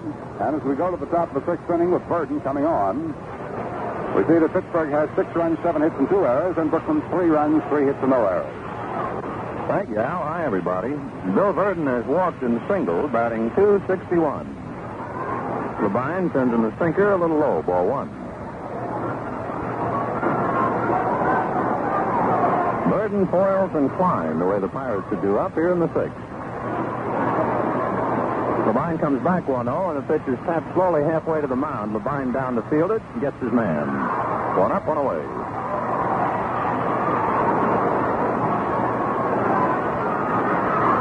Hank Foyles has hit into a double play and tripled into the alleyway in right center in the 5th inning. Hank batting .270.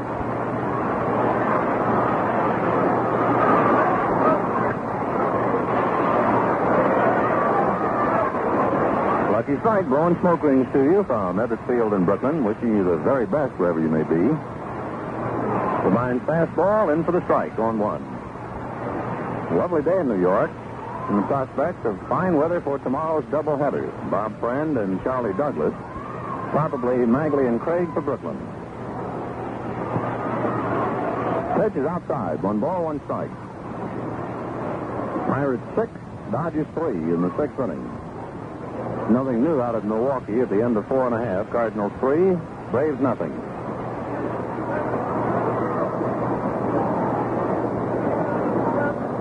The 1-1 pitch.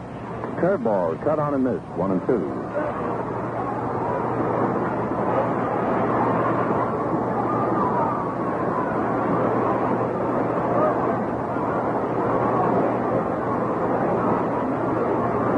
Fine looks in to get a sign. Now Clemente. And 1-2 pitch to Hank Foils. Just outside. 2-2. We have over 6,000 knot-hole youngsters here today as guests of the management. Happy to see all the kids out at the ballpark. Boy, it's perpetual motion, too, in the upper left field stand. Labine delivers 2-2. Sidearm curve, fouled away. Count remains 2-2.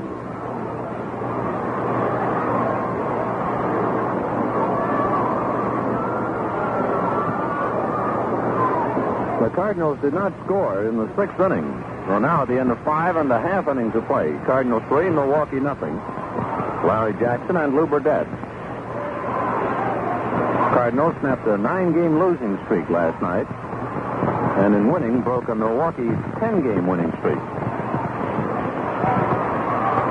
The 2-2 pitch to Hank Foils. Sharp curve, but he checked his swing and the pitch is low. Ball 3. Full count.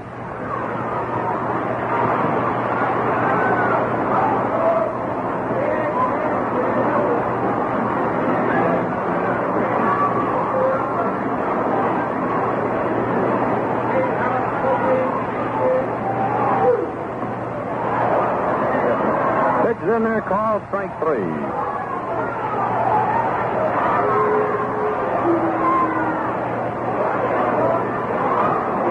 Oh, Hank Foils caught looking. 2 down now in the 6th inning, and Ronnie Klein coming up. Klein has struck out twice today. He has 4 hits this year. 2 out, bases empty in the 6th inning. Pirates 6, Brooklyn 3. When the Dodgers bat in the bottom of the 6th inning, they'll have Vallo, Neal, and Campanella. Fastball fouled away, 0-1. 6-3 Pittsburgh, 2 out in the 6th.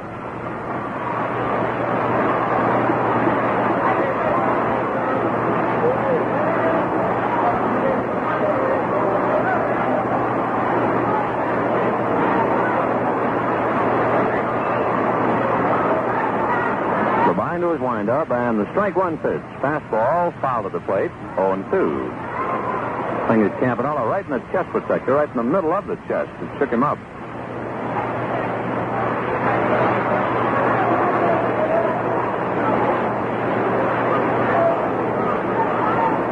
To Ronnie Klein.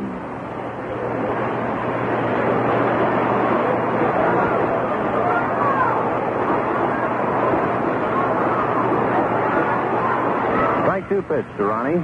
Sharp curve. It stays high. Ball 1. 1-2.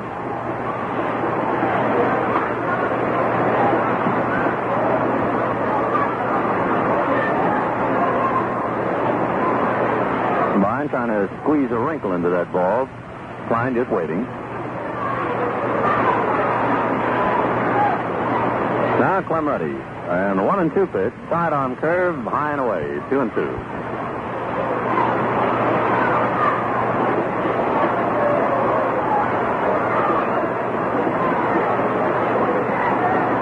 Clem working very slowly and deliberately on Ronnie Klein, trying to nail him now to close out the inning. 2 balls, 2 strikes. Clem ready and a 2-2. Sinker outside, ball 3.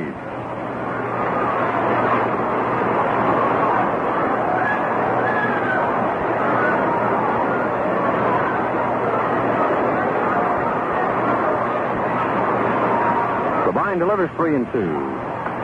Pitch cut on and fouled away in the upper deck off first base. So the count remains 3 balls, 2 strikes.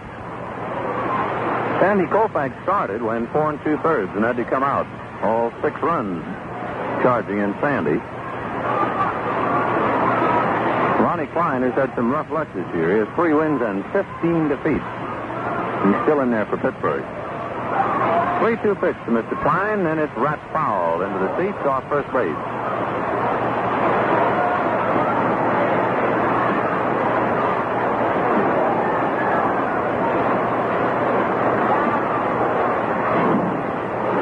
Two to Klein. On deck, Bob Clemente. Pirates 6, Dodgers 3 in the 6th inning with 2 outs. Klein waiting. Now Levine is ready, and the 3-2 pitch. Cut on and hit foul down the right field line. So it's quite a duel going on. Ronnie Klein and Clem Levine.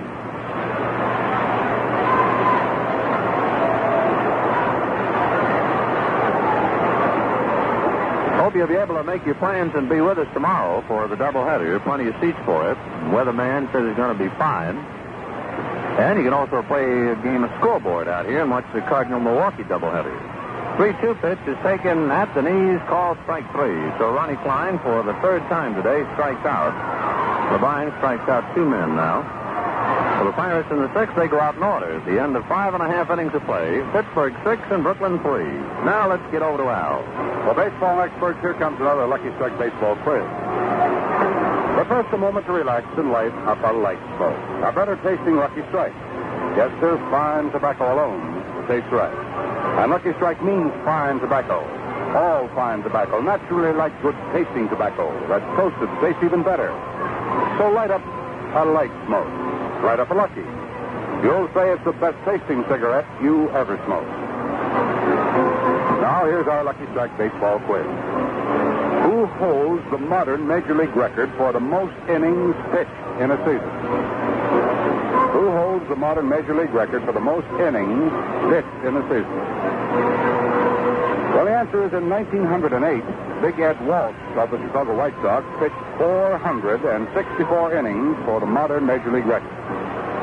Well, that fact can be found on page 150 of the Schaefer Lucky Strike Baseball Guide and Record Book. Now, just a limited supply of these fine books are left, fans, so get yours right away. Send 50 cents, your name and address, to Baseball Guide, Box 35, Brooklyn 1, New York. And now Benny sends us along into the last half of inning number 6. Elmer Vallow to lead it off. Elmer has walked and flied to right. In the Dodger bullpen now, begin to stir, and Don Drysdale loosening up. Vallow, Neal, and Campanella. Elmer hitting .314.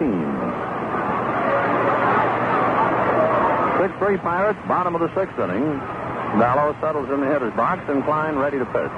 Ronnie delivers for a strike, 1-1. Outfield split on Elmer, big gap in left center.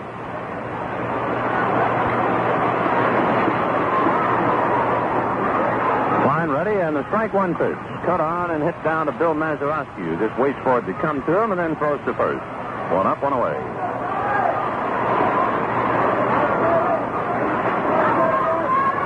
Charlie Neal hit back to the box and walked. Charlie hitting .268. The Dodgers led 3-0. The Pirates got 2 in the 4th inning and then came up with 4 runs in the 5th. So they have the lead 6-3. Ronnie Klein delivers, and Charlie Neal fouls it at the plate, 0-1.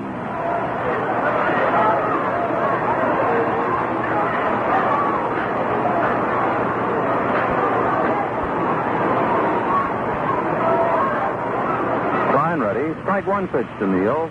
Just outside. 1 ball, 1 strike.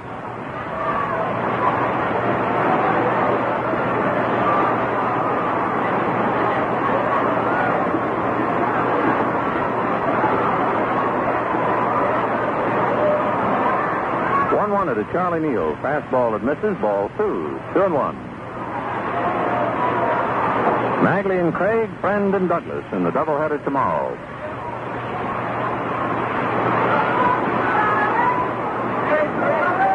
Klein comes back to Neal 2-1. The fastball is tapped down to short. Grote charges. Short hops it. Flips over to first, and we have 2 outs.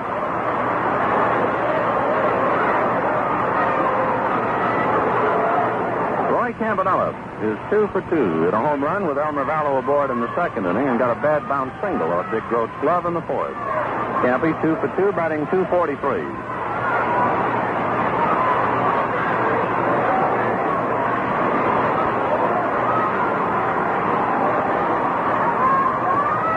deal on Campanella. Deep straight away. Line delivers, and the curveball is outside. Ball one. Pirates and the Dodgers have played some good ball games this year, low-scoring affairs. 2 series at Pittsburgh have really been something. 1-0 pitch is on the corner for a strike, 1-1. Earlier this year, if you remember, in a 4-game series, the scores were 4-3, 3-2, 2-1, and 1-0. And tough ones. 1-1ers, just outside, ball 2, 2-1. It's also reflected when you look at the series. This is the 19th meeting. The Dodgers have won 10 and the Pirates 8. The 2-1 pitch to Campanella. Fastball at the knees for a strike, 2-2. In games played here at Ebbets Field, the Dodgers have taken 4 of 6. I'll bet you the Pirates are about as tough a last-place club at home as there have been around in a long time. 2-2 pitch to Campanella, cut on and looped to center field. Verdon, who is deep, is charging, but it drops in for the base hit. So with 2 out, Campanella singles to center for his 3rd hit. He's 3 for 3. So it's really been, I guess, offensively, the Pirates against Campanella, for the Dodgers have only 4 hits, and Roy has 3 of them. Don Zimmer, the batter, is bounced out and struck out, hitting .224. Zimmer might very well call the future of Labine in this one as to what he does up there at the plate. First pitch, a little high, ball 1. With Drysdale throwing down in the bullpen, and the pitcher's spot due to follow Zimmer. He gets on. Austin might go to his bench. Klein takes a look at Campanella. The 1-0 pitch is fastball in for the strike. 1-1. The Milwaukee Braves have come up with 2 runs in the 6th inning. Well, that's a tough one out there. Cardinals 3 and Braves 2.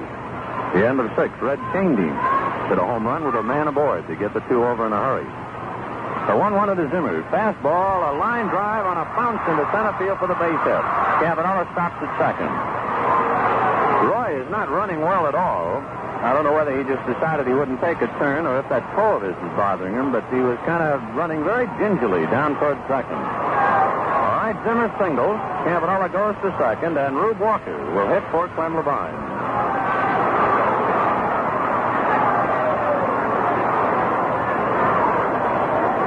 Runners at first and second, 2 out in the 6th inning, 6-3 Pittsburgh. Arroyo and Elroy Face in the Pirate bullpen as Rube Walker is announced to the crowd. Rube batting .200. Has 2 home runs and 16 runs batted in. So Labine works an inning in the 3rd. Gives up a hit but no run. Struck out 2. Rube Walker hitting for Labine here in the 6th. We'll see Don Drysdale in the 7th inning.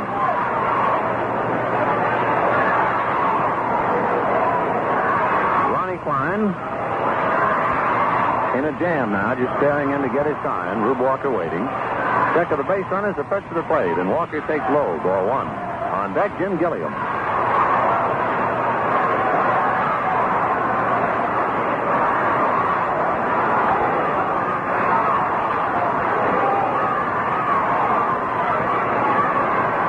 Delivers 1-0 to Walker, who checks his swing, and that pitch is low, ball 2. 2-0. Ronnie's starting to dig a hole now. Campanella at second, and trying to stay off his left foot, I believe. I think it's bothering him. And Don Zimmer a big lead at first, since the right side of the infield is deep. The 2-0 pitch to Walker, cut on and fouled away. 2-1. The end of this inning, we'll have a complete rundown of all the scores, pitchers involved, any home runs that might have been hit in both leagues.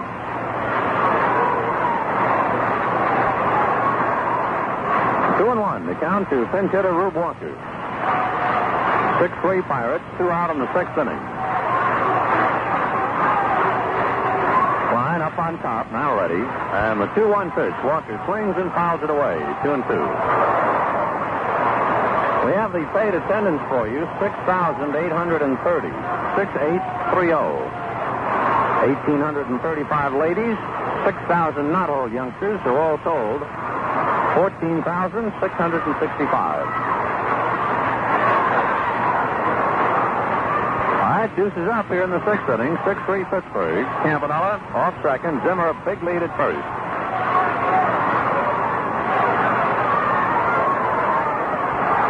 Fine, staring down the barrel. Now he's ready. The 2-2 pitch. Walker takes in there. Call strike three. A towel comes flying out of the Dodger dugout as Walker stays up at home plate to argue with plate umpire Bill Baker.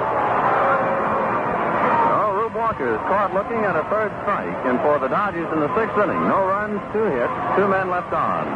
The end of 6 innings of play, Pittsburgh 6 and Brooklyn 3. Now for all the other scores, here's Al. The Giants and the Phillies at the end of 7 innings of play. The Phillies lead the Giants 3-1. Gomez started for New York, Monzat in the third, and Constable in the third. Stanford pitching this game for the Phillies. St. Louis and Milwaukee at the end of 6 innings. It is St. Louis 3, and Milwaukee has 2. Jackson for St. Louis, and for Milwaukee it is Burdette. Shane Dinks, as Benny told you, in the 6th with 1 on, had his 12th home run of the year for the Milwaukee Braves. Cincinnati and Chicago at the end of 5 innings, all tied at 1 apiece. Jeff Probst for Cincinnati, and for Chicago it is Hillman. Robinson in the 1st with nobody on had his 22nd home run of the year for Cincinnati. Over in the American League at the end of 6.5 innings of play, it is 5-2 in favor of the Yankees over Baltimore, with Chance going for the Yankees. Moore starting for Baltimore. Odell in the 1st inning. Kell in the 6th with 1 on had a home run for the Baltimore Birds. Chicago and Detroit at the end of 4 innings of play, it is 5-4. Chicago leading Detroit. Darrington starting for Chicago and Staley in the 3rd. Burt commenced for Detroit and Slater relieved him in the 1st inning. Minoso in the 1st with the bases loaded hit his 9th home run of the year for the White Sox. Slater, the pitcher, hit a home run in the 2nd with 2 on. That is his 2nd of the year for the Detroit Tigers. Boston and Washington at the end of 5.5 innings of play. It's 13-0. Washington clobbering Boston. Cornelius started for Boston, Porterfield in the 1st, and Marson in the 4th. Kemmer for Washington. Yost in the 4th with the bases empty, hit his 9th home run. Tonight, Cleveland plays at Kansas City. Early win scheduled to go for Cleveland, 13-13, against Kansas City's Ned Garber, who has won 5 and has lost 10. Well, that's all the information right after the minute from the Lucky Strike scoreboard. We're back to the action, and here's Vic. Don Drysdale takes over for Brooklyn now, pitching to Bob Clemente in the right-hander's curve, in for the strike, 0-1. 7th inning, Pirates 6, Brooklyn 3. After Walker was called out on strikes, a lot of the Dodgers getting on plate umpire Bill Baker, but he warned them, and they finally quieted down. Fastball at the knees for the 2nd strike, 0-2. Clemente has walked, flied to right, and singled, batting .250. Pirates 6 runs, 7 hits, and 2 errors. Dodgers 3 runs, 5 hits, no errors. Drysdale bends the curve. It's outside, 1-2.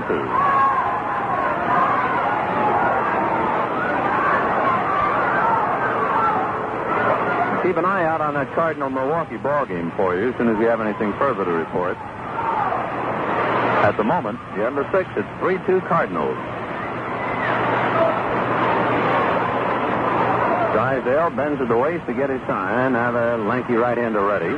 Sidearm curve is cut on. A high foul back of the plate. Campanella starts to come back, but he has no play. 1 ball, 2 strikes to Bob Clemente.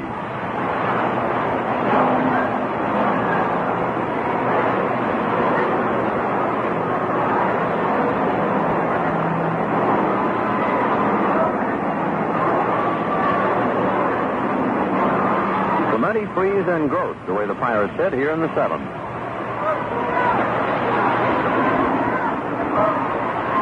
Drysdale ready. The 1-2 pitch to Clemente. Sidearm fastball. It's hit fair, just inside the right field line and down into the Dodger bullpen. By the time that Samoli surrounds it down there in the corner, Clemente has himself a stand-up double. So Clemente doubles into the right field corner to open up things in the 7th inning. That ball took a couple of tricky hops after it went into the bullpen. It hit the protective railing in front of the dugout down here and all the way down under the old wooden bench. Clemente at second base. Nobody out, and the batter, Gene Freeze, struck out twice and popped up, hitting .281. Pirates 6, Dodgers 3. 7th inning.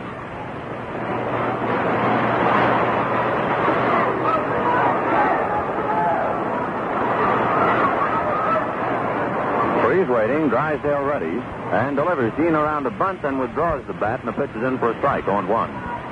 Hodges ready to come to the plate. Zimmer playing caddy corner at third.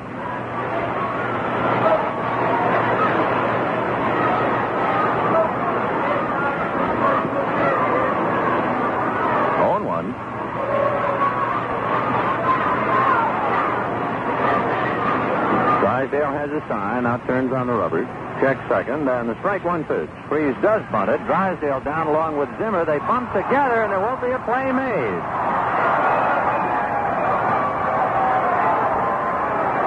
Zimmer charging the bunt. Drysdale, coming down off the mound, had his back to third base, and Zimmer bumped into him, and both men just overran the ball. No one touched it, so Freeze has himself a bunt single. Clemente advancing to third.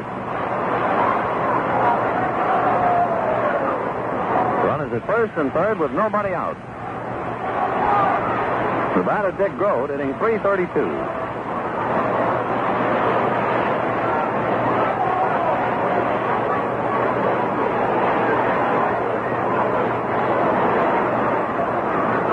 The infield drawn up now as Grote settles in. Dick is 1 for 2, hit into a double play, doubled, and walked. Drysdale ready, checks his runners. Now delivers to Grote. Sidearm fastball nubbed halfway to the mound. Campanella plays to first base. Clemente holds at third. Down to second goes Gene Freeze. So Grote taps out, and Freeze advances to second. Runners at second and third. One out. And the batter, Bob Skinner. Skinner today popped out, hit a 2-run home run in the fourth inning, and walked. Batting .314. With first base open, so we'll see how they play it now. Frank Thomas on deck. And they'll put him on. So Bob Skinner will get an intentional walk, and they'll concentrate on Frank Thomas.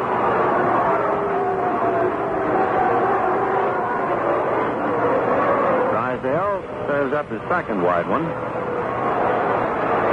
Good time to light up a cigarette, huh? Feel like one?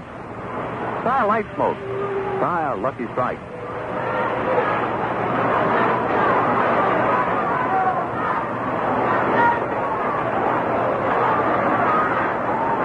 Well, Bob Skinner gets his intentional walk and trots to first.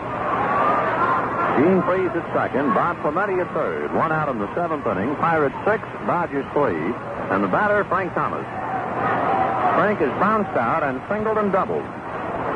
Thomas hitting .301. The infield in double play depth now. On deck, Bill Mazeroski. Don Besson begins to throw in the Brooklyn bullpen. Drysdale checks his men, now goes to a full windup and delivers a curve and on the inside corner for a strike, 0-1.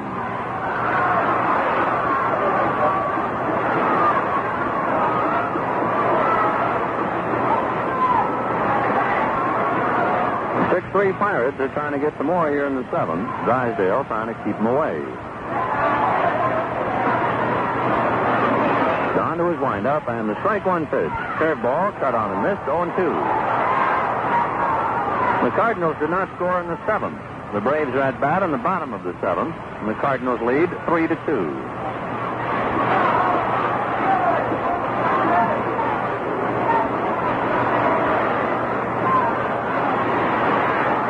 The count to Frank Thomas. Bases loaded, one out. Drysdale ready, and the strike two pitch. Curveball got him swinging. So Drysdale throwing curves to Thomas, strikes him out. 2 down, and here's Bill Mazeroski.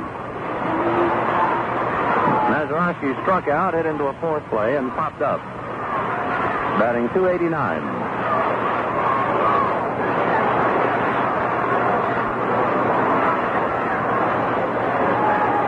Drysdale winds and delivers. Curveball, cut on and missed for a strike, 0-1. Gene Freeze, feeling a little frisky down there at second on a pitch that afraid he ran halfway to third. Then kind of looked at Clemente and backed off again. 0-1.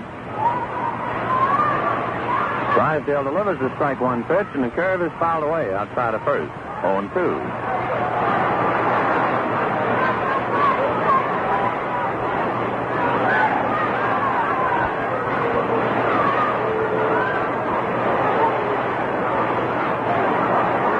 2 strikes on Mazeroski.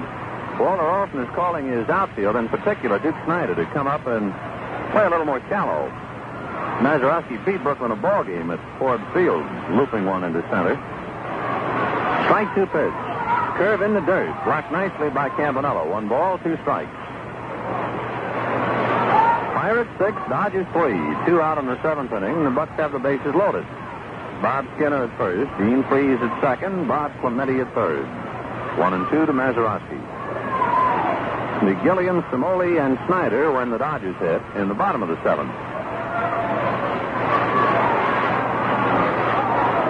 Drysdale shakes no. Now down to his windup. And the 1 and 2 pitch. Curveball just outside and low. 2 and 2.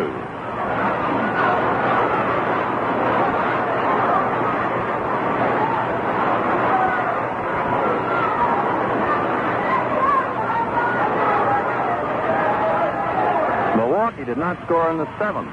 So at the end of 7, Cardinals 3, Milwaukee 2. Drysdale delivers 2-2. Curveball got him swinging.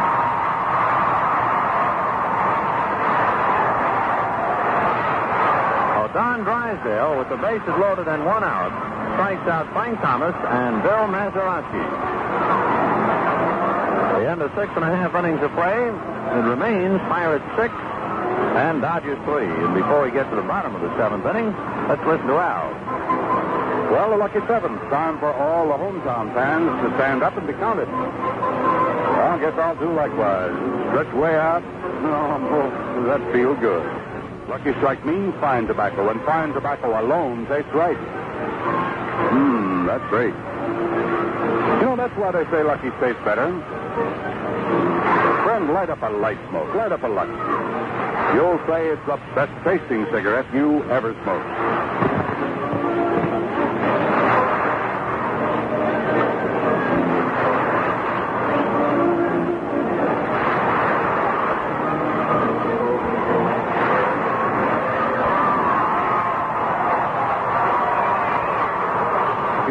Samole and Snider to start things for the Dodgers in the last half of the 7th inning. 6 runs, 9 hits, and 2 errors for Pittsburgh. For Brooklyn, 3 runs, 5 hits, and no errors.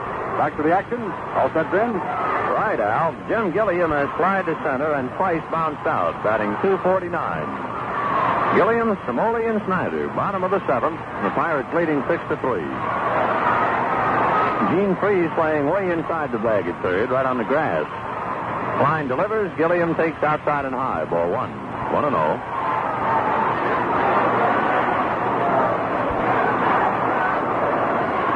Remember that doubleheader tomorrow now. Bob Friend and Charlie Douglas. Sal Mangley and Roger Craig for Brooklyn.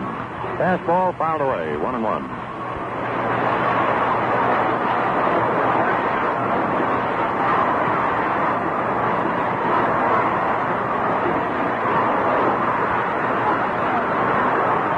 Making his 23rd start. He's completed 5 ball games. Ronnie delivers 1-1. Gilliam looks at his slow curve and it misses outside. Ball 2. 2-1.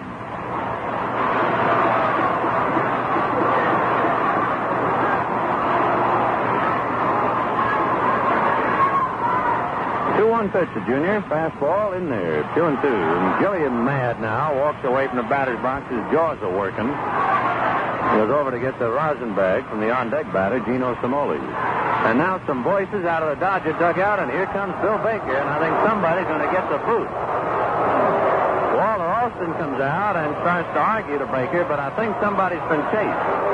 And you can trace all this bitterness, not so much on that pitch to Gilliam, but on the 2-2 pitch to Rube Walker. That was the called strike 3 in the 6th inning. The Dodgers are still smarting about that one.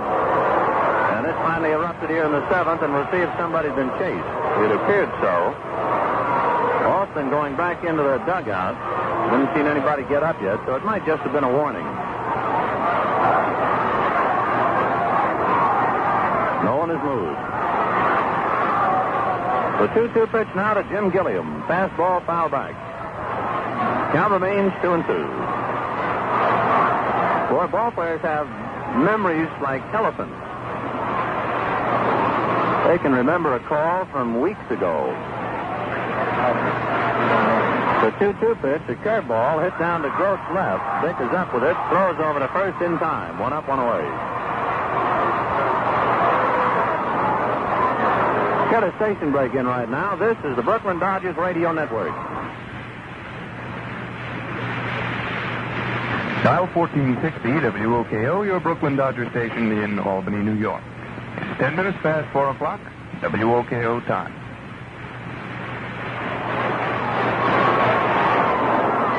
Gino Smoley, the batter, and here comes Baker again. And he drops his mask as he walks over towards the dugout, and somebody's going this time. That's no doubt about it. Big Don Newcomb has been given the boot. Just as we hit the air, Baker whirled around and walked in over to the dugout, and Newcomb is gone. We didn't see him leave, but as a guess, it might be that Johnny Padres was chased. We'll have to check with Tex Richards. We know Newcomb left. You could see Don get up and go. We'll check about Padres. The pitch to Gino Smoley, foul back, going one.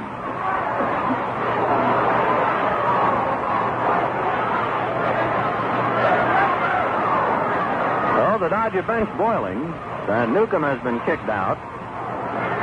And we're going to check and see if Padres is chased. Strike one pitch. Curveball in for the strike, going two. One of the boys on the other side of the booth had a little bit better angle and saw Padres get up and leave the bench. Whether he was told to go or not, we have to wait and see. The 0-2 pitch to Smoley. Fastball fouled away.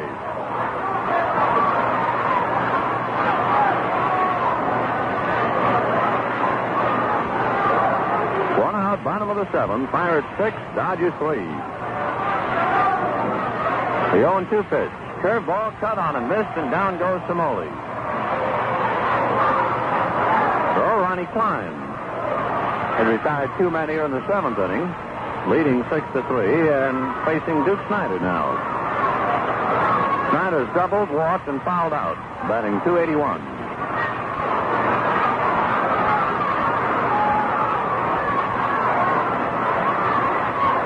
Snider waiting. Klein delivers, and the pitch is cut on and fouled away. 0-1. And we now have confirmation about Johnny Padres. He also was kicked out of the ball game. So both Don Newcomb and Johnny Padres chased from the bench by plate umpire Bill Baker. Bouncer into the hole on the right side. Mazeroski juggles, stays with it, and makes his play. So the Dodgers go out in the seventh inning, 1-2-3, and at the end of seven, score remains Pittsburgh 6 runs, 9 hits, and 2 errors. The Dodgers 3 runs, 5 hits, and no errors. Before we get to the eighth, here's Al. We'd like to remind all of you, friends, that there is a limited number of the Schaefer Lucky Strike Baseball Guide and Record books left. So if you haven't your copy, it might be a good idea to get in action right away and get yours. All you have to do to get the Schaefer Lucky Strike Baseball Guide and Record book, a little article is really crammed full of a wealth of baseball information.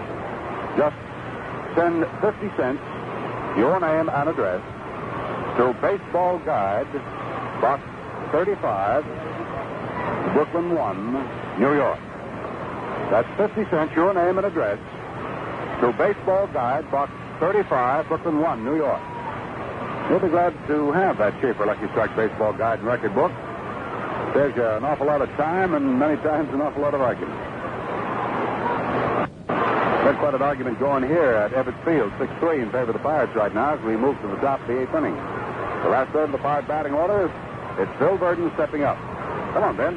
Well, there's no argument at Washington. The Washington Senators lead the Boston Red Sox at the end of 6 innings, 16-0. Case closed. Bill Burden swings at a high drive to deep left center field. That's a way out there and curving towards the stands and gone in the second row of seats. So Bill Burden whacked one out, his 8th home run.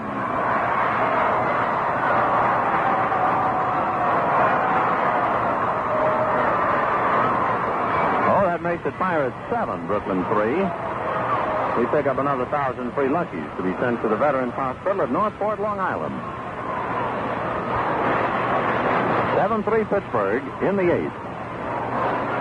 The Cardinals didn't score in the 8th, so the Braves are at bat, trailing 3-2 in the bottom of the 8th inning. Here's Hank Foyle. 1 for 3 at triple. Drysdale curves him and misses ball one. Foyles hitting .269. Hit into a double play, tripled, and struck out.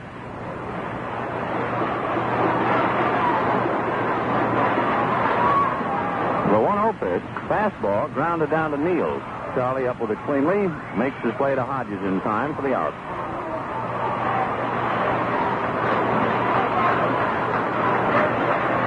Ronnie Klein coming up.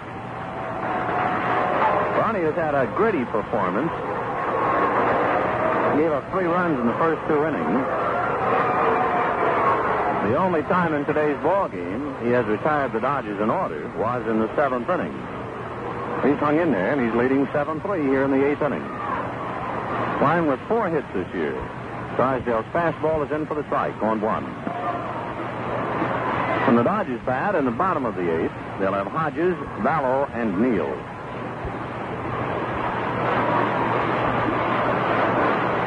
Strike 1 pitch, sidearm curve, and a half swing. It's over. 0-2.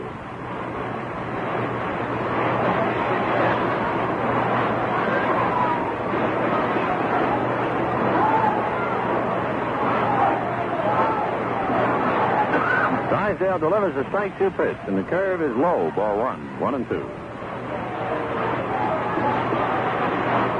Pirates 7 runs on 10 hits. 2 of them have been home runs. Committed 2 errors. Dodgers 3 runs, 5 hits, no errors. Sidearm curve is just low. 2-2.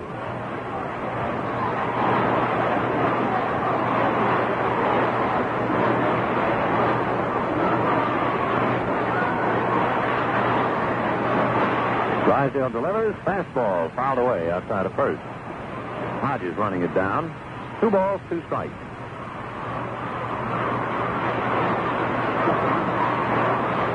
Crowd of 6,830 on hand. We have 1,800 ladies here and 6,000 not-hole youngsters. Nice crowd on a pleasant Saturday. Hope you'll be with us tomorrow for the doubleheader. Should be a good one. 2-2 pitch is low. Ball 3. Bob Friend and Charlie Douglas for Pittsburgh, and the Dodgers countering with Sal Magley and Roger Craig.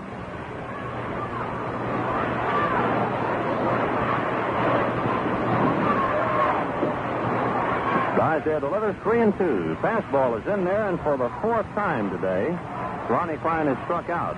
And he has kind of a sheepish grin on his face as he started to walk away from the plate. Because they don't pay Ronnie to hit.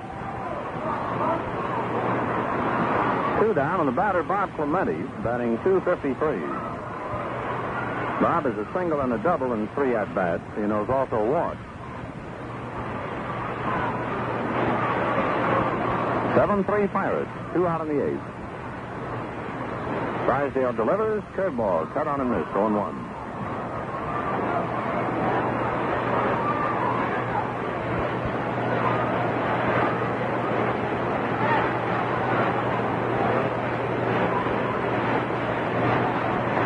Strike 1 pitch, curveball, cut on and missed, 0-2.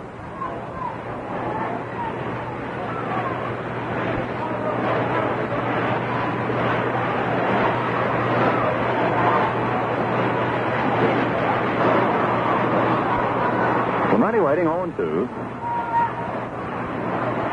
Drysdale delivers. Fastball low. Ball 1. 1-2. It's all over at Philadelphia. The Phillies knocked off the Giants 3-1. The 1-2 pitch. Curveball cut on and missed. Strike 3 as Clemente reached for it and now fires his bat away in disgust, and every Pirate in the dugout ready to take the field just froze, watching that bat come sailing back. In the 8th inning, 1 run on 1 hit. The home run by Bill Verdon. Nobody left on, and there were no errors. At the end of 7.5 innings of play, the Pirates 7 and the Dodgers 3. Now here's Al. Well, what does the pitcher mean when he says, I've got the book on the next batter? Well, he's simply stating that he's got the complete scouting report on that player. He knows how to pitch to him and how the team should play him.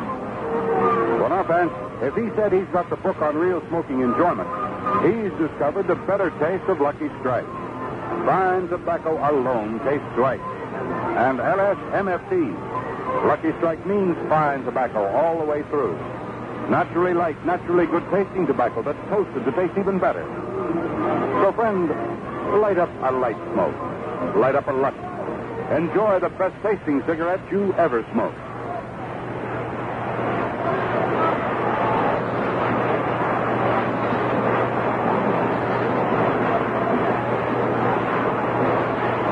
Now to the last half of inning number 8. Ronnie Klein back to the mound for the Pirates, who are leading in this ball game 7-3. Hodges will be the first batter, then Elmer Vallow will follow him, and Charlie Neal, who will be up there swinging first. Swinging right into action now, here's Vince. Well, Gil Hodges has bounced out, struck out, and flied to right, batting .305. Hodges, Vallow, and Neal. Should anybody get on, maybe Campanella.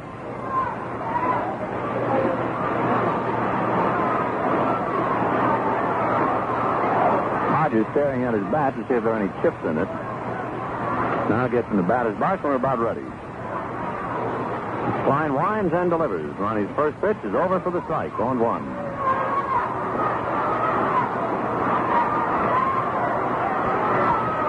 Klein has had pretty good control. He's walked just 3 men. Struck out 5. Strike 1 pitch, fastball cut on a high drive to deep right field. Clemente's looking up and watching that ball. It's going to hit against the scoreboard, and Clemente goes up and grabs it. We have a pretty good breeze blowing from the right field corner, slanting over towards the left field corner. And Clemente had given up on the ball. He had turned his back to home plate and was just going to play the count. And then when that ball started to die in the breeze, Clemente at the last second jumped against the boards and grabbed it. So Hodges flies to deep right, 1 out in the 8th inning. Elmer Vallow has walked, flied to right, and bounced out, batting .311. Klein delivers, and Elmer swings and foul tips it, 0-1.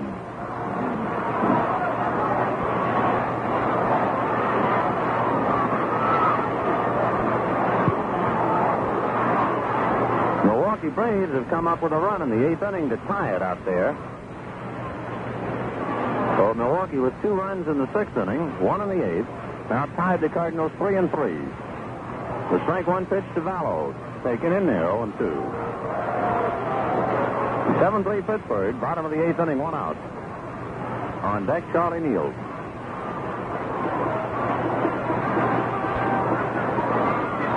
Klein ready, and the strike 2 pitch. Fastball got him swinging, so Vallow goes down. 6 strikeouts for Ronnie Klein, and the batter, Charlie Neal. Now, talking about the wind affecting that fly ball that Hodges hit in the 8th inning, there are always a couple of people who will disagree and say, how can the wind bother baseball? It really can. There was an article in the Saturday Evening Post not long ago about the wind. And if you remember that bridge out in Tacoma, Washington, remember that buckled and fell down in a windstorm a number of years ago? Neal swings at a pitch and doesn't get it, 0-1.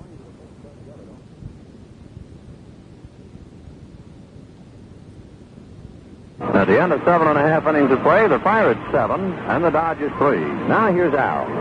Well, what does the pitcher mean when he says, I've got the book on the next batter? Well, he's simply stating that he's got the complete scouting report on that player. He knows how to pitch to him and how the team should play him. Well, now, fans, if he said he's got the book on real smoking enjoyment, he's discovered the better taste of Lucky Strike. Fine tobacco alone tastes right.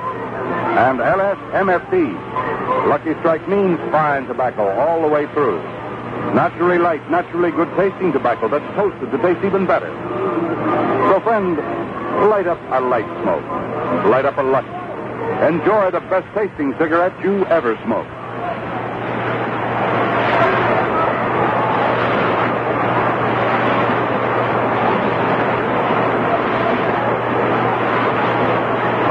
Now to the last half of inning number 8. Ronnie Klein back to the mound for the Pirates, who are leading in this ball game 7-3. Hodges will be the first batter, then Elmer Vallow will follow him, and Charlie Neal, who will be up there swinging first. Swinging right into action now, here's Vince. Well, Gil Hodges has bounced out, struck out, and flied to right, batting .305. Hodges, Vallow, and Neal. Should anybody get on, maybe Campanella.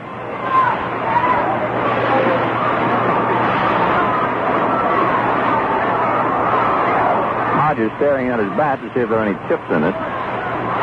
Now gets in the batter's box, and we're about ready. Klein winds and delivers. Ronnie's first pitch is over for the strike, 0-1.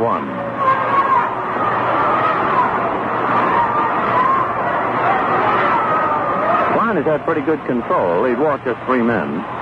Struck out 5. Strike 1 pitch, fastball cut on a high drive to deep right field. Clemente's looking up and watching that ball. It's going to hit against the scoreboard, and Clemente goes up and grabs it. We have a pretty good breeze blowing from the right field corners, slanting over towards the left field corner. And Clemente had given up on the ball. He had turned his back to home plate and was just going to play the carom. And then when that ball started to die in the breeze, Clemente at the last second jumped against the boards and grabbed it. So Hodges flies to deep right. 1 out in the 8th inning. Elmer Vallow has walked, flied to right, and bounced out, batting .311. Klein delivers, and Elmer swings and foul tips it, 0-1.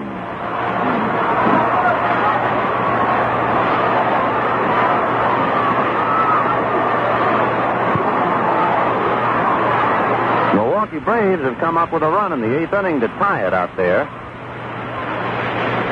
So Milwaukee with 2 runs in the 6th inning, 1 in the 8th, now tied the Cardinals 3-3. The strike 1 pitch to Vallow, taken in there, 0-2. 7-3 Pittsburgh, bottom of the 8th inning, 1 out. On deck, Charlie Neal.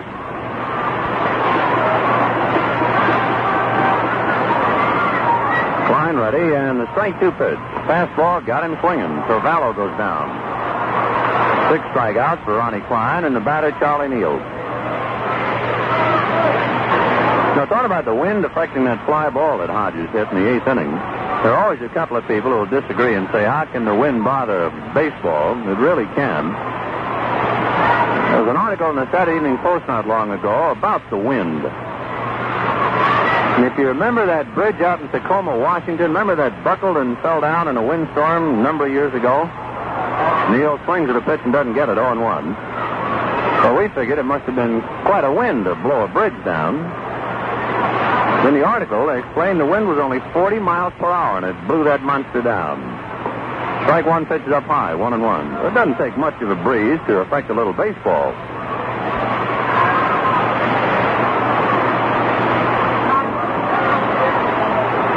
The 1-1 pitch to Charlie Neal. Curveball cut on and popped up. Going out is Dick Groat, shielding his eyes from the sun, but calling all the way, and makes the play. So for the second time today, the Dodgers have gone out in order in the last 2 innings. Now, at the end of 8 innings of play, the Pirates 7 and Brooklyn 3. And without further ado, here's Al. Well, when you visit Ebbets Field tomorrow for the big Sunday doubleheader with the Pittsburgh Pirates, you'll find many mementos on the Ebbets Field souvenir stand. Why not pick up a few and make that baseball-minded youngster of yours the happiest kid on the block? There are Dodger caps and T-shirts. There are pennants and picture sets. And, of course, the fine Dodger yearbook with 48 entertaining pictures covering your favorite ball club from clubhouse to front office. On sale at the souvenir stand for 50 cents. It's also available by mail to Yearbook, Box 119, Brooklyn 1, New York. It's the same price, 50 cents, and no extra postage charges whatsoever.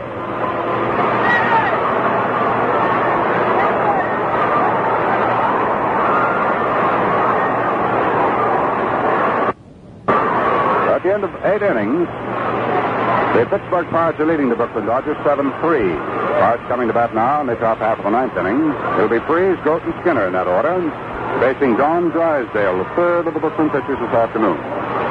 All right, then. Well, Don Drysdale hoping to just keep the Pirates quiet in the 9th and hoping the Dodgers can get back into it in the bottom of the 9th. Facing Gene Freese. Freese has struck out twice, popped up, and he was the boy who hit that bunt when Zimmer climbed up Drysdale's back and neither man could field it. Freese hitting 283. Swings at a slow curve way out in front of it, 0-1. 9th inning, Pirates 7, Dodgers 3. A doubleheader coming up tomorrow. Strike 1 pitch, a half swing that's in there anyway, 0-2. Freese arguing a bit with plate umpire Bill Baker.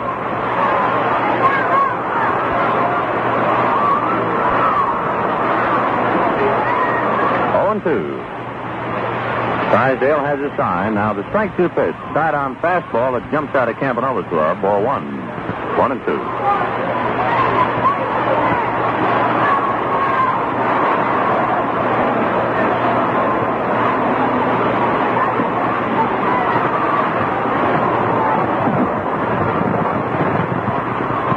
Drysdale ready. Now the 1-2 pitch to Freeze. Curve low and outside. 2-2.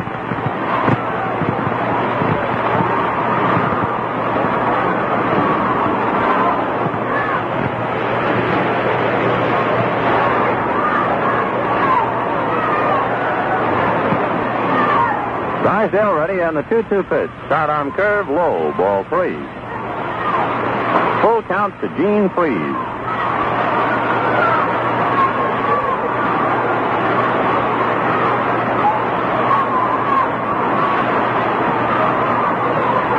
Drysdale comes back to the plate now with his curve that's fouled away, and Campy got bitten on the right hand by that one. 3-2.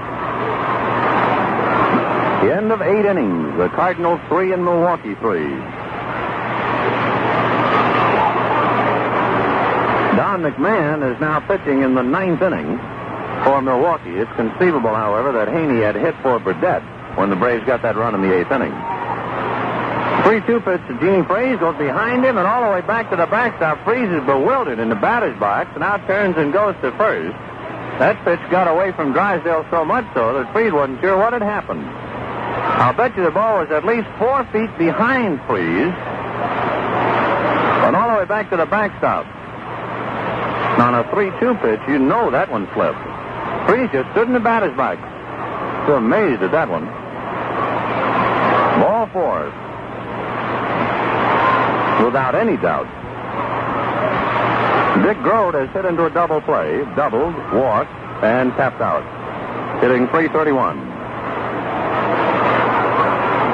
9th inning, 7-3 Pittsburgh. Drysdale ready. Don delivers and pitches in for a strike. Grode around the bunt, just let it go by. Don Besson begins to loosen up now in the Brooklyn bullpen.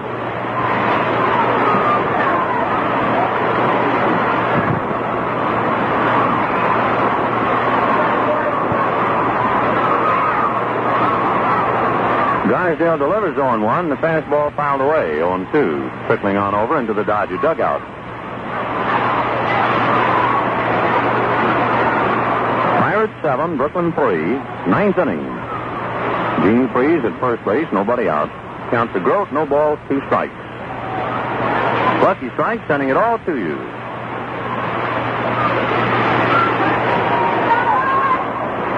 Pitch to the plate is outside. Ball 1. 1-2.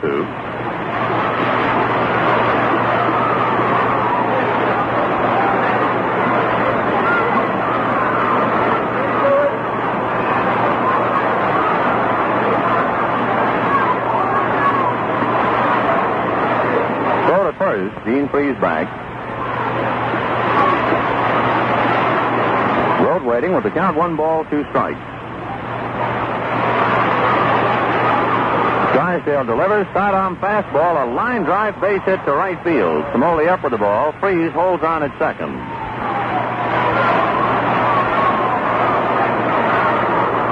So Drysdale in a jam here in the 9th inning. Runners at first and second, nobody out, and big men coming up. Skinner, Thomas, and Mazeroski. Skinner has popped out, hit a 2-run home run, and has walked twice, once intentionally. Big left fielder batting .314.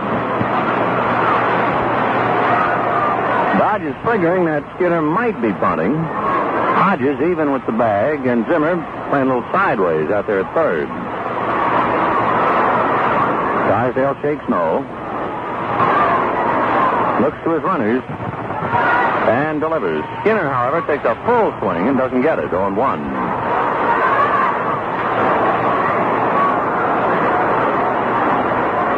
.7-3 Pittsburgh in the 9th.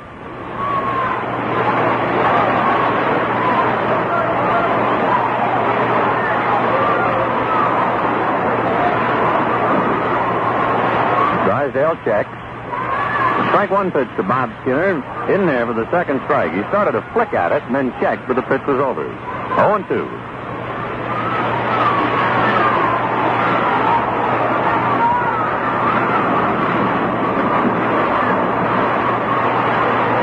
Gene Freeze right at the bag at second. Dick Grote, short lead at first. 2 strikes on the batter. Everybody back in a normal depth. Strike 2 pitch to Skinner. Curveball just inside. Ball 1. 1-2.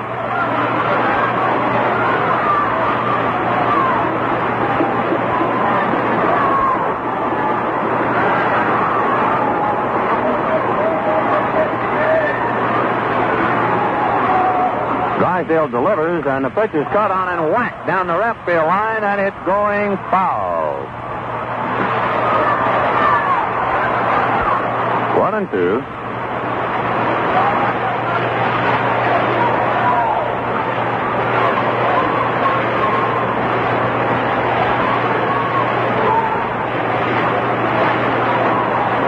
To Bob Skinner. Runners holding here in the ninth. Nobody out. Now the 1-2 pitch. Curve cut on, a high fly ball to pretty shallow center. Snider's right there. Waits, takes it for the out. Freeze bluffs going, and the throw is cut off by Charlie Neal. 1 down, runners holding at first and second, and the batter, Frank Thomas. Frank has bounced out, singled, doubled, and struck out. Thomas batting .300. The Yankees knocked off Baltimore 6-2.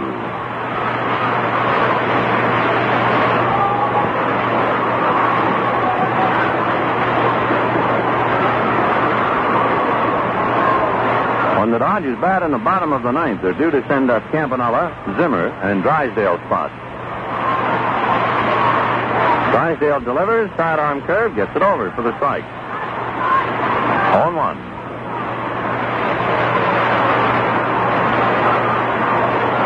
7-3 Pirates, 9th inning. Thomas backs out for a moment, says something to Bill Baker. 0-1 the count.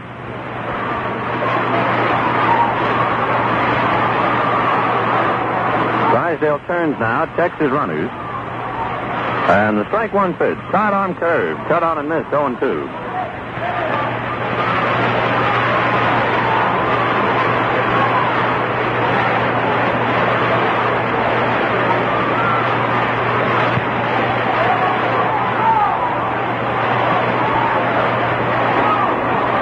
To Thomas. Drysdale checks, now delivers. Curveball cut on is a fly ball to shallow left. Elmer Vallow coming on, under it, takes it for the out, and Freeze, who is halfway to third, has to hustle back to second. 2 down. That'll bring up Bill Mazeroski. Mazeroski has struck out twice, hit into a force play and popped up. Batting .288.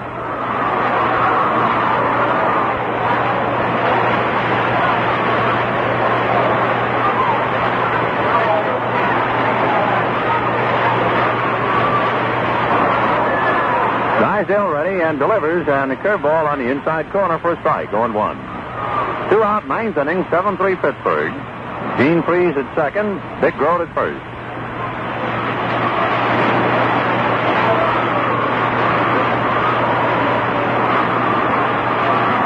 Drysdale stirs up the strike 1 pitch, and it's a curve, cut on and missed, 0-2. The St. Louis Cardinals did not score in the 9th inning. So the Milwaukee Braves come to bat in the bottom of the 9th in a 3-3 tie.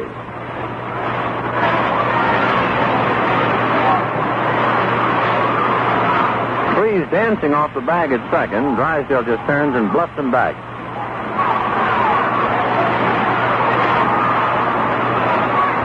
Now the strike 2 pitch. Sidearm curve, foul back out of play. 0-2.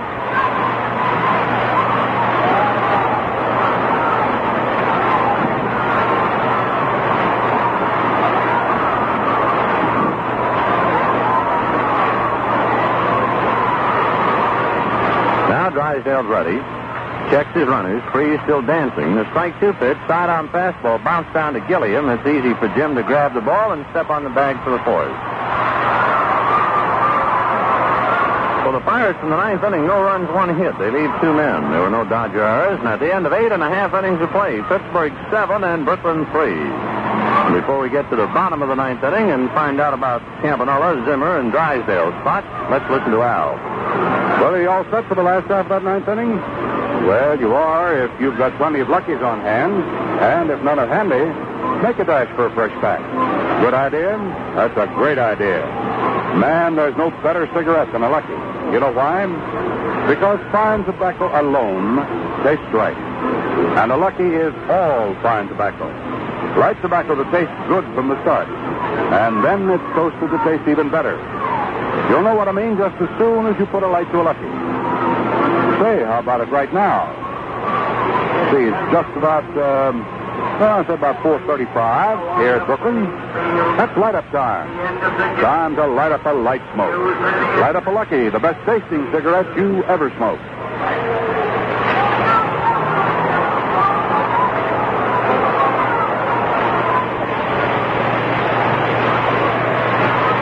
Now, before we get to the last half of the ninth inning, let's quickly duck in a station break. This is the Brooklyn Dodgers Radio Network. Dial 1460 WOKO, your Brooklyn Dodgers station in Albany, New York. It's 4:37 WOKO time.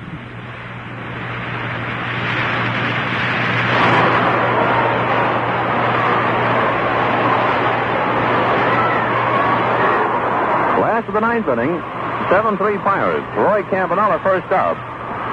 Campy's been the offensive man for Brooklyn today with a home run and two singles, batting .246. Klein delivers and misses high, ball one, 1-0. Luis Arroyo and Elroy Face loosening up in the Pirate bullpen just in case.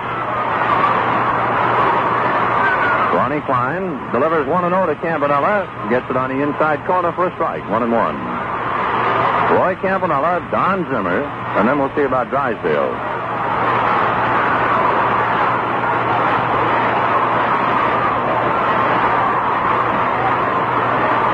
Delivers 1-1. Slow curve, low and outside. Ball 2-1. You know, in that Cardinal-Milwaukee game, we told you that McMahon pitched the ninth inning for Milwaukee. And we just guessed that maybe they had hit for Burdett in the eighth when they got the run. Cards must have been trying to do something. Campy, it's a line drive for a base hit to right field to open up things. So Roy is 4 for 4. Boy, he's been carrying the burden.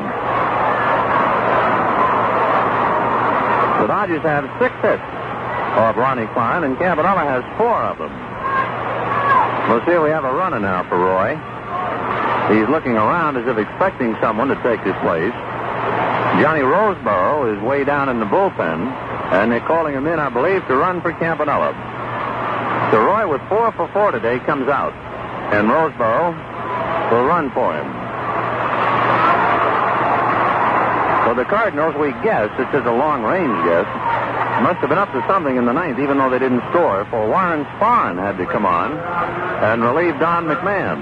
The Cardinals didn't score in the ninth, and now the Braves are at bat on the bottom of the ninth. That's all tied, 3-3. Okay, Roseboro at first base, running for Campanella. Don Zimmer, the batter. Klein delivers, Zimmer takes a strike, going 1. Milwaukee did not score in the bottom of the ninth inning. So out at County Stadium, they go into the 10th inning. The Cardinals and the Braves all tied 3-3. Klein back with a fastball. It's cut on and missed. 0-2. Zimmer is batting .228. Bounced out, struck out, and single to center. 7-3 Pirates. Bottom of the ninth.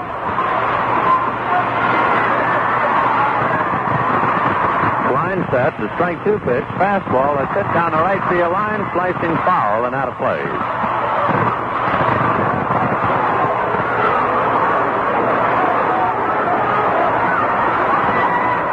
Count remains 0-2.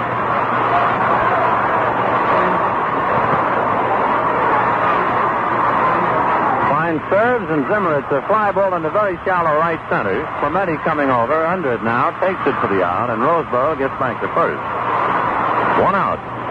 Randy Jackson is coming up to hit for Don Drysdale.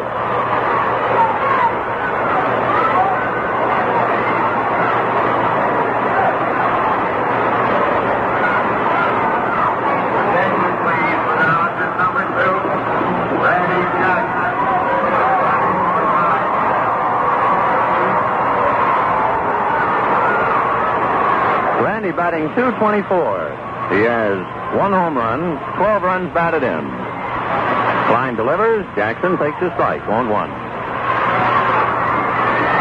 Pirates 7, Dodgers 3, 1 out, bottom of the ninth. Roseboro running for Campanella at first.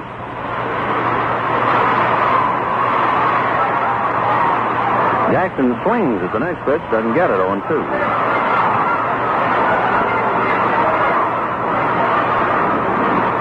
Roebuck loosening up in case the Dodgers should come to life here in the ninth.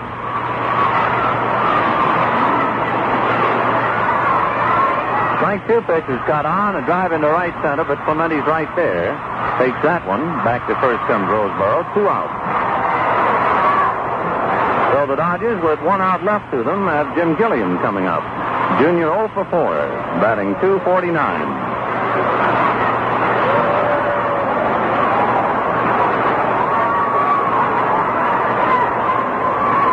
Just a gentle reminder now that doubleheader tomorrow, Bob Friend and Charlie Douglas. The Dodgers, Sal Magley and Roger Craig. Gilliam swings a high fly ball again into right center. This time Bill Burden is calling, waits, and takes it for the out, and that does it. The Dodgers, no runs a hit, a man left on in the 9th inning, and she's all over. And final score, the Pirates 7 and the Dodgers 3. We'll be back with the final recap of the game in just a moment. Light up the light smoke, a lucky strike. The right smoke, the light smoke, a lucky strike. For the taste that you like, light up a lucky strike. Light up a light smoke, a lucky strike.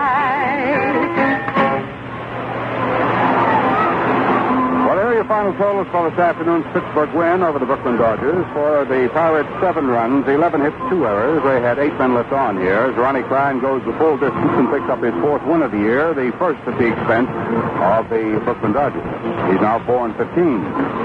And for the Brooklyn Dodgers, 3 runs, 6 hits, no errors. They had 7 men left on. The starter and loser is Sandy Koufax, who went 4 2/3 innings and gave up 6 of the 7 runs the Pittsburgh Pirates collected for their afternoon's work. Koufax is now 5 wins. This was his 3rd loss. And his 2nd time he has been defeated by Pittsburgh. He's 0-2 with the Pirates this year. 7 runs, 11 hits, 2 errors. Pittsburgh, 3 runs, 6 hits, no errors for the Brooklyn Dodgers. Don't forget tomorrow afternoon, it'll be Friend and Douglas going against Magley and Craig.